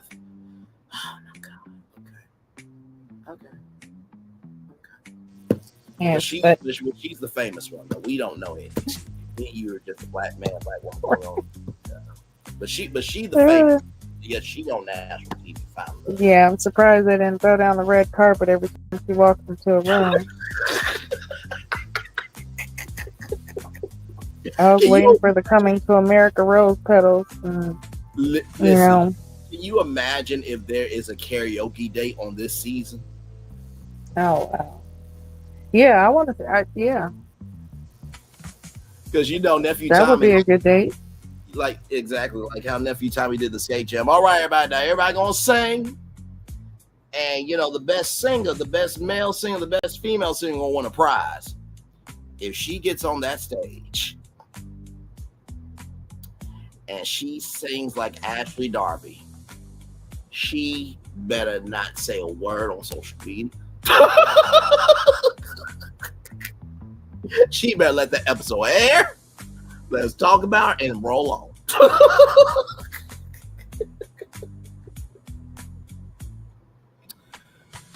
Oh my God.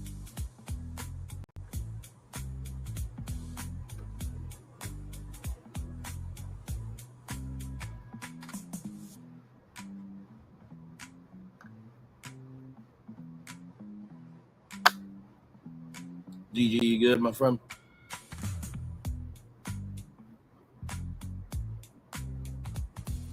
Oh, my bad. Yeah, I was just putting a comment in the chat. Oh, you're good. You're good. But now, what did you think of what I have to say? Because I promise you, child, I feel like Christina's going to self-implode. I really do. Whether it's a group karaoke day or something down the line. You know what would be bad though? You go to karaoke and they do the whole thing, and she's up there and she's singing her heart out, and she's sounding good, right? But then somebody else get up there and they sound better and get a bigger applause. She gonna walk out. She gonna walk out. Yeah.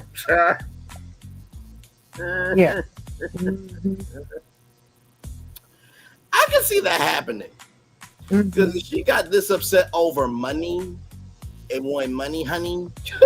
I can only imagine. She don't like being upstage, though. And it's like, honey, do you want to be, a sugar baby, or are you trying to be that part? A wife? Like, which one? Because honestly, I'm gonna tell you right now. Mm-hmm. The way that she's going about it is so wrong, because you can find you a man, even a man that works minimum, gets paid minimum wage. I'm gonna say, like, you get a man that works and I'll gets say paid minimum wage. All right. B Simone energy. You remember when she said she didn't want a 9 to 5 man, and now she Mm. doesn't want somebody stable. But go ahead, child. Go Yeah, ahead. exactly. But listen, you can have a man that has a 9 to 5 and works regular hours, making minimum wage. But guess what? If he loves you, he's still going to do whatever he can to make sure that you're taken care of. And you Absolutely. could still have everything that you want. He will still get your nails done every 2 weeks. He will still go make sure that your hair is done every 2 weeks or every month or whatever the case is. You guys are still doing dates, but guess what? He's still only making minimum wage. They're still going to this 9 to 5, and you know what I'm saying? That's his job.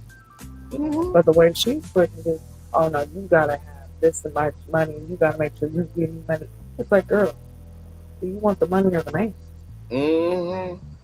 Which one? And not Because to you mention, can honestly have both, but you gotta go about it the right way, and you gotta have more substance than just the gimme attitude. yes. And not to mention too, sometimes it just takes the right person to bring out that hustler in you. Because some people may be All right, doing that Josh. regular. Happy Thanksgiving, All right, and happy Josh. Thanksgiving to everybody in the chat. Yes, indeed. Much love to everybody for a good happy Thanksgiving. And not to mention too, GG. And I'm sure this is more prevalent in California than anything else. Hey, and it's good to see you, my friend. I'm sure this is more prevalent in California than anywhere else, but it's prevalent all over the country. Sometimes that 9 to 5 job is just a means to an end for you to have a side hustle, so that can be your main hustle. You don't know what somebody's in the midst of, so like the hell. And here's the I know we've all heard that it takes money to make money. Yes. So sometimes you have that minimum wage or that 9 to 5 just because you need that money to fund what's actually going to take off, the one that's actually going to make the money and be the career that you want. So, absolutely. And not but to mention, it's all in perspective, and you gotta have patience, and you also have to have respect. Yes. Like she don't seem like she has that respect. Not a lick of respect. Not to mention too, you don't know who knows who, and you don't know how people work. Because I remember a time where me and Gigi, when we talked about that other show, and I think you remember this, Gigi. Remember how I took a picture and flipped it around?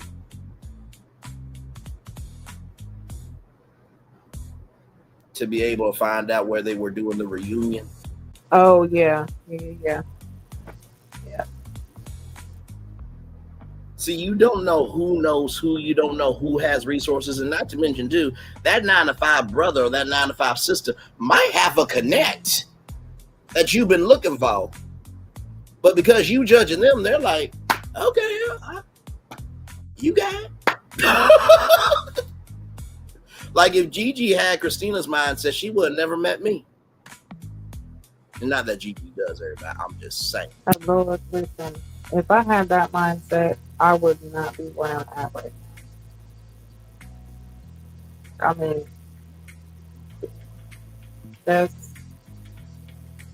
I'm gonna say, even when there was a time in my life where I felt like fast money was the best money, and I wouldn't do no crazy shit, y'all don't leave anything. But still, just thinking that it is better to, make fast money, or even being younger and having that thought of, oh, I want a man to take care of me, and you gotta do this and you gotta do that. Right. Let me tell you, that shit lasted when I say a hot split second, I was like, wait, what the fuck are you thinking about? Girl, you are a murder. I was a teen mom at that. I don't have time to be thinking about crazy shit like that now. All of my decisions have to make sense. Now, they all didn't make sense, okay? I thought that they had to make sense, but they didn't, okay? I'm gonna admit it. All my decisions they did not make sense. That's just, I'll be honest, all right? Okay? But still, it's like having that mindset of, especially being at her age. Mm-hmm. It was already a turn off how you were talking, like you were just the best thing ever. But then to tell this man, like, now you gotta give me money or bow out, it's like, Oh no. What are you here for real? Absolutely, and not to mention too, you know, she should know this because of the music industry. Like every industry is about not just what you know, but who knows who. And let me just throw a little game Christina's way. Not like she's going to listen to, you know, me or Gigi, but even though the women are in power this week, you don't think that Bello is not going to take that back to the men in this competition? You wait. Now I know what happens in the lounge stages in the lounge, but you don't think after that exchange that he ain't gonna call Devin and the others and talk to them about, hey, listen, I'm not telling y'all not to go after Christina, but we had a conversation and she said, listen, if you ain't giving no money, you ain't getting this honey. If you don't think he won't say that shit, okay. You got it. Because there's been women that have. No, go ahead, Gigi. No, my bad. I was saying, yeah, that was just crazy to say. Yeah, because there and hasn't there been women that a guy has done something to them already, love, and they will take that back to the women like. Quick up. So, child, it is what it is. You got anything else, my friend? By the way, y'all, this is McQueen's Tea with GG9 right here. This is her YouTube channel. We are usually here every Saturday. Now, if you want to see her old content, it's a Queen's Tea with GG9. I was about to say, have you tried like talking to YouTube support to see if they can, you know, try to help you access that account at all, or have you just like in totality just kind of moved on? Honestly, I've kind of in totality just kind of like said, I feel like things happen for a reason. Okay. So I'm just like, hey, it's all good. And like I said, the new podcast that I'm starting is completely different from reality TV. Gotcha. Okay. And anything like that. So it's kind of like a completely gear shift. So I feel like it was meant to happen. I'm not really too. I mean, I'm messed up about it because I had a good subscriber count going. You know, I was close to my 1,000, but Right. it's okay. It's nothing to start over and work it up again. Absolutely. And I was just touching base with you because I know that account means something to you. That is it. That is yeah, because it was the start, but I knew it wasn't the end. Yeah, absolutely. So, and you know, there's I can still watch it from the channel. I just can't access and upload my videos and stuff or continue on from there. But it was enough for, like we were talking about, it was enough for the name to get out there. Yes. So even with with this new channel, with this one still doing reality TV, that is good. But the actual podcast that I'm starting is more aligned with. It's completely different than this. So, Gotcha. which I told you, you definitely have to be a guest on because I know that absolutely. you have a lot of great insight about all things. So the new channel, the new podcast is going to be about fringe science, dark matter, parallel universes, AI, alternate universe, realities, things like that. Because I feel like there's a lot going on that people don't really talk too much about. No, it's very true. I mean, the AI revolution has just completely taken over every shape, form. Everything. You got AIRs of a $3 million recording contract. You got a whole AI movie, created through AI for AI director. Then you got a whole channel with AI hosts. And I keep saying to people, do y'all not remember Charlie and the Chocolate Factory at the end of the movie with the Johnny Depp on the Johnny Depp version? That Charlie's dad had to come in and fix the toothpaste. Mm-hmm. Like, y'all really need to be paying attention because let me tell you something. There's only one GG9. There's only one Braylon Lee. There's only one Salon. There's only one Q. Okay? And there is no way for example, let's just say Ryan Seacrest was going to leave American Idol, and they said to Ryan, we're going to replace you with AI. Ryan would have every right to be like, you know what? I got the right to leave, but y'all shouldn't do it with AI. And they came to me and said, Braylon, listen, we want you, but we're going to build an AI avatar. And I presented this to Gigi. You know how Gigi will be like, where's ABC's headquarters at? Stay at the hotel. I'm going to go have a nice, long, grown, productive conversation. Let them know you are hosting. Ain't gonna be no AI. It's either gonna be Braylon or nothing at all. Like, y'all need to be paying attention to what's going on out here. Because if AI takes over Hollywood, then what's the point of the Oscars, the Grammys, the Tonys, the Emmys? What's the point of YouTube? What's the point of all the media existing? Actually, is taking over a lot more than people really understand. Like they even have they have the self-driving cars out here. Like, yes, you know, you Waymo have cars. Uber. Yeah, they have the Waymo cars out here and stuff. So, you know, that's taking over. They even have the little delivery bots that are, you know, on like out, especially out in LA. You'll see them just down the sidewalk, just doing deliveries. Just so they get a delivery order, they go to the place, pick it up, and deliver it to wherever they have to. So, like, yeah, it's taking over. AI and robots and all that stuff's taking over. Yeah. But yeah, I think that's it for this episode. Yes, indeed. So definitely gonna get out of here. We'll see everybody next Saturday.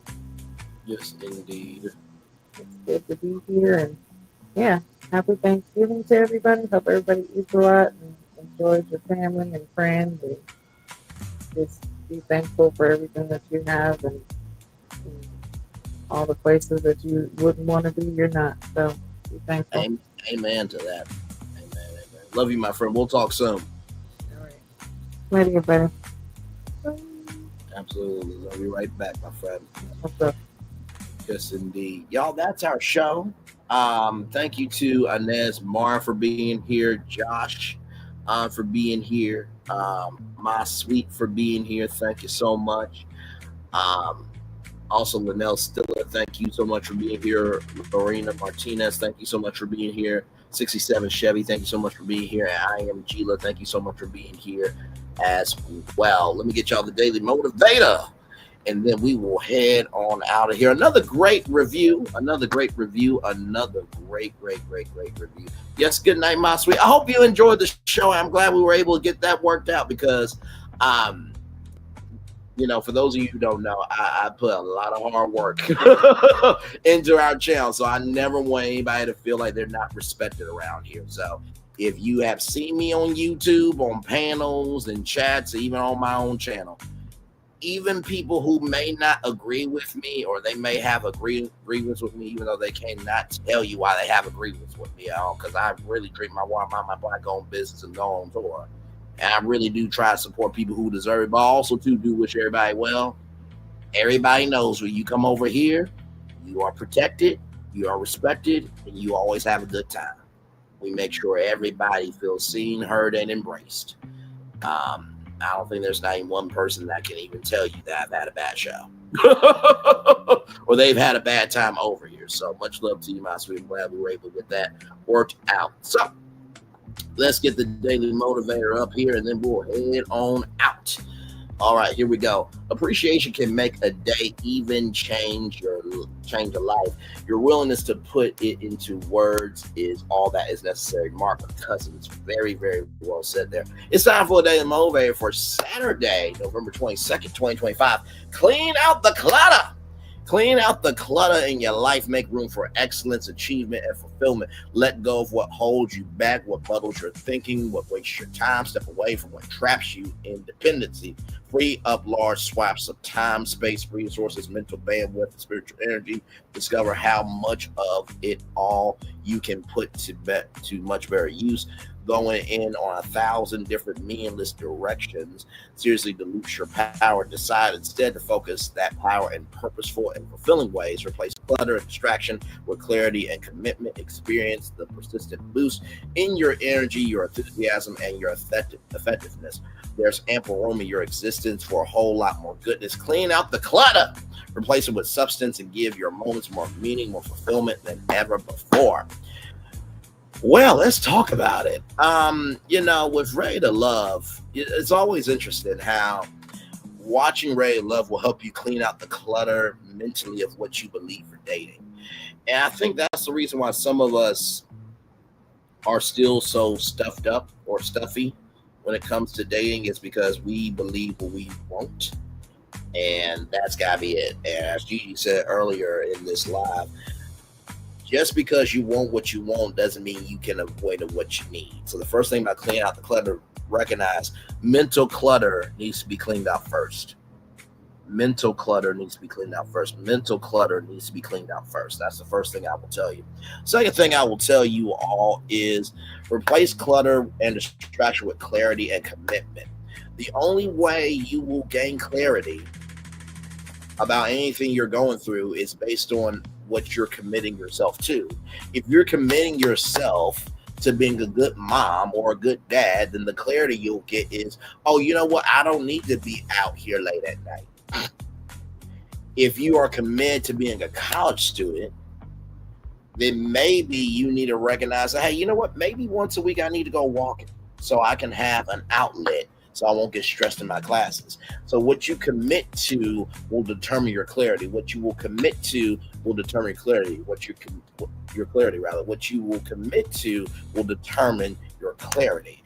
And finally, the last thing I will say to y'all, because we always do it in 3 points. Give your moments more meaning, more fulfillment than ever before. In order for something to be fulfilling, in order for something to have meaning, you have to care about it. We have been on this stream for 3 hours, 6 minutes, and 35 seconds because we've had something to talk about. But also, too, in the same token, we've been able to talk about anything and everything because there's a space here for it. So whatever somebody else may think about, oh, that stream is too long, or oh, you doing this, that, and the third, like Steve Harvey said, don't let anybody who has nothing tell you about your something. Don't let anybody who has nothing tell you about your something. Don't let anybody tell you who you should be and you're something when they have nothing. Okay? Just keeping it a buck, because there's a lot of pretenders out here that say that they this, that, and the third, and they ain't got shit. And if you compare them to somebody else, I promise you, you don't have to scream about how much you are a content creator, child. Because all I gotta do is take your channel and my channel and look at it. Like we always say at the end of our anthem, anybody can be a creator, but it takes somebody to be an artist. And with that being said, it is time for the best outro on YouTube. Know what you do and do what you know. Never say you want one special, because you are always one of a blessing. Trust you may not be where you want to be, but by the end of it, you'll be where you need to be. Do what you've been chosen to do. Wise ones to call yourself. It's nothing to be chosen. One love, much love, all love. I have spent time with you. We have spent time with you, right? Right. Know what you do and do what you know. Never say you want more special, because you are always more blessing. We have spent time with you. You have spent time with us. And hopefully by spending time together, we're great together. And always remember, we're doing radio, television, YouTube, living your best life.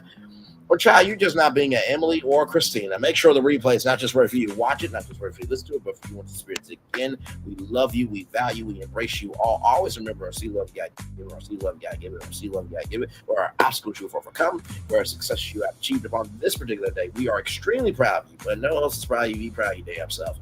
And finally, y'all, I will just say this. This is a version of dating, but that doesn't mean it's the right format for you. Always recognize if somebody is not adding to your episode order for you to want to experience more things, cut them out your season. Okay? Cut them out your season. Cut them out your season. With that being said, one love, much love, all love. We feel love is in the right back to you. Commercial break and fireworks are coming your way for the day. That was for the day. That's coming for the blessings on way for you, me, all of us. As a society, as a people, as a culture, we feel the love and we send it right back to you. Good night, everybody. Love you all. Bye-bye.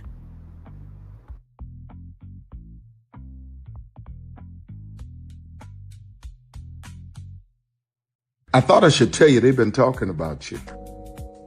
Yeah, they've been talking about you.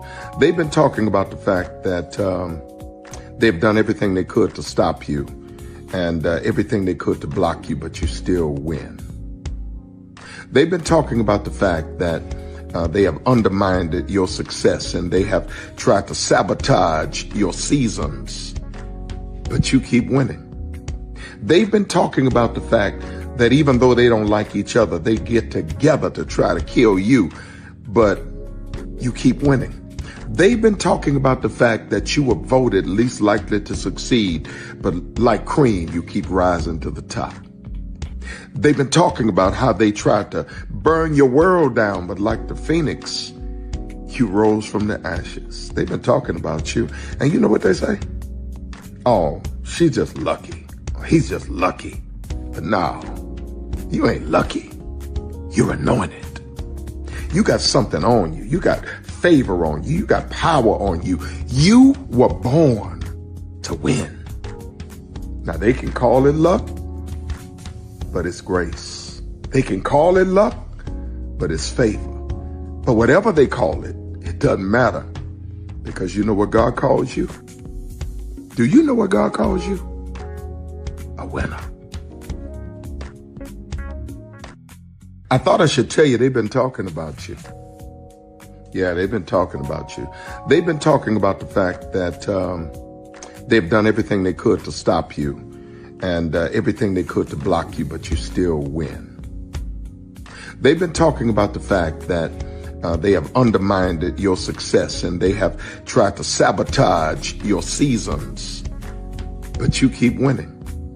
They've been talking about the fact that even though they don't like each other, they get together to try to kill you, but you keep winning.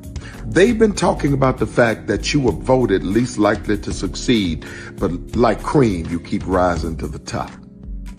They've been talking about how they tried to burn your world down, but like the phoenix, you rose from the ashes. They've been talking about you. And you know what they say? Oh, she's just lucky. He's just lucky. But no, you ain't lucky. You're anointed. You got something on you. You got favor on you. You got power on you. You were born to win. Now they can call it luck, but it's grace. They can call it luck, but it's favor. But whatever they call it, it doesn't matter, because you know what God calls you? Do you know what God calls you? A winner. I thought I should tell you they've been talking about you. Good evening. My name is Mark Woodbury.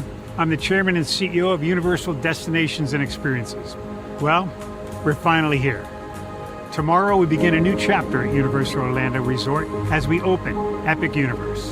We built this place for you. I want to thank you, our fans, for your love of our stories, characters, and immersive experiences that inspired this incredible place. Epic Universe represents over 8 years of meticulous planning, immense creativity, and innovation, combined with unmatched craftsmanship and operational excellence on the part of thousands of people who have brought to life the stories and characters that live beyond each of Epic's portals. But it represents so much more. Your love of Universal and the deep connections we shared together here in Orlando over the past 30 years inspired us to dream bigger and to push the boundaries to create something extraordinary for you and for generations of fans and families to come. And tomorrow, as we open Epic Universe, I can't wait for you to experience this place for yourself. Now it's your turn to step inside, to lose yourself, and to share this place with the ones you love most. As we open this park, we hope your world becomes a little more epic. Tomorrow, epic universe becomes yours.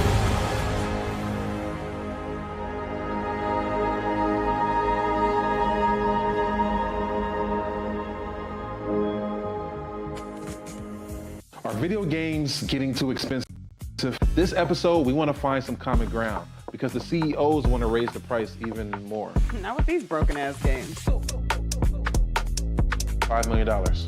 That's how much San Andreas costs to make. Is it their fault for selling or our fault for buying? Corporations claim all this stuff. Devs say otherwise. Sports gamers, cozy gamers, whatever you call the people who play Power Wash Simulator. I think it stings a little bit more because I'm spending my actual money and my mom is not. Imagine they get rid of all movie theaters and then charge you the same price to watch the same movie at home. That's like every streaming service. It doesn't have to be the longest of games, but am I having fun with it? This is Lex. I'm Ronell. Let's get right into it.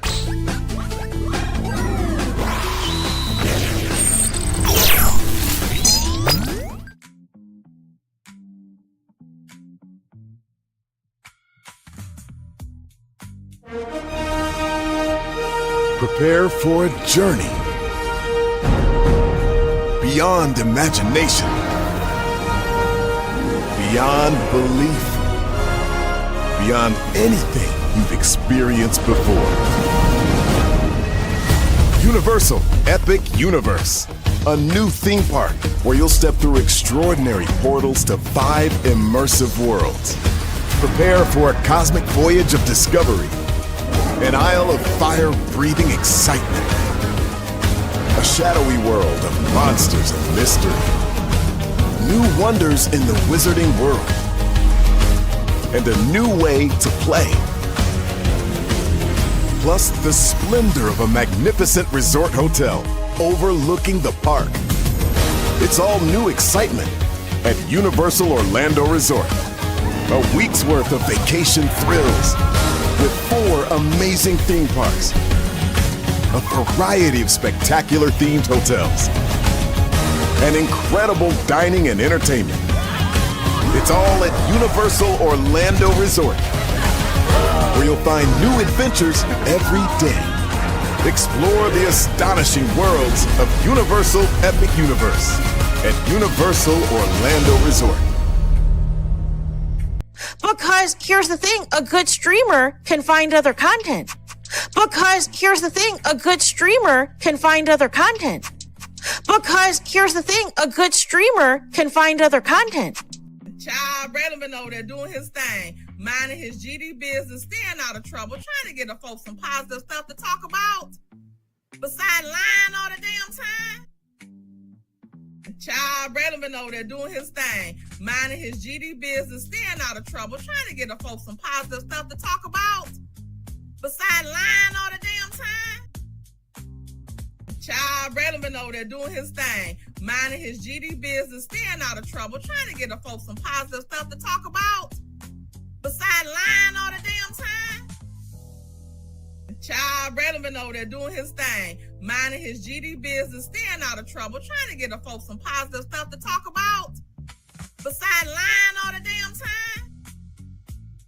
Child Relevant over there doing his thing, minding his GD business, staying out of trouble, trying to get the folks some positive stuff to talk about. Besides lying all the damn time. Child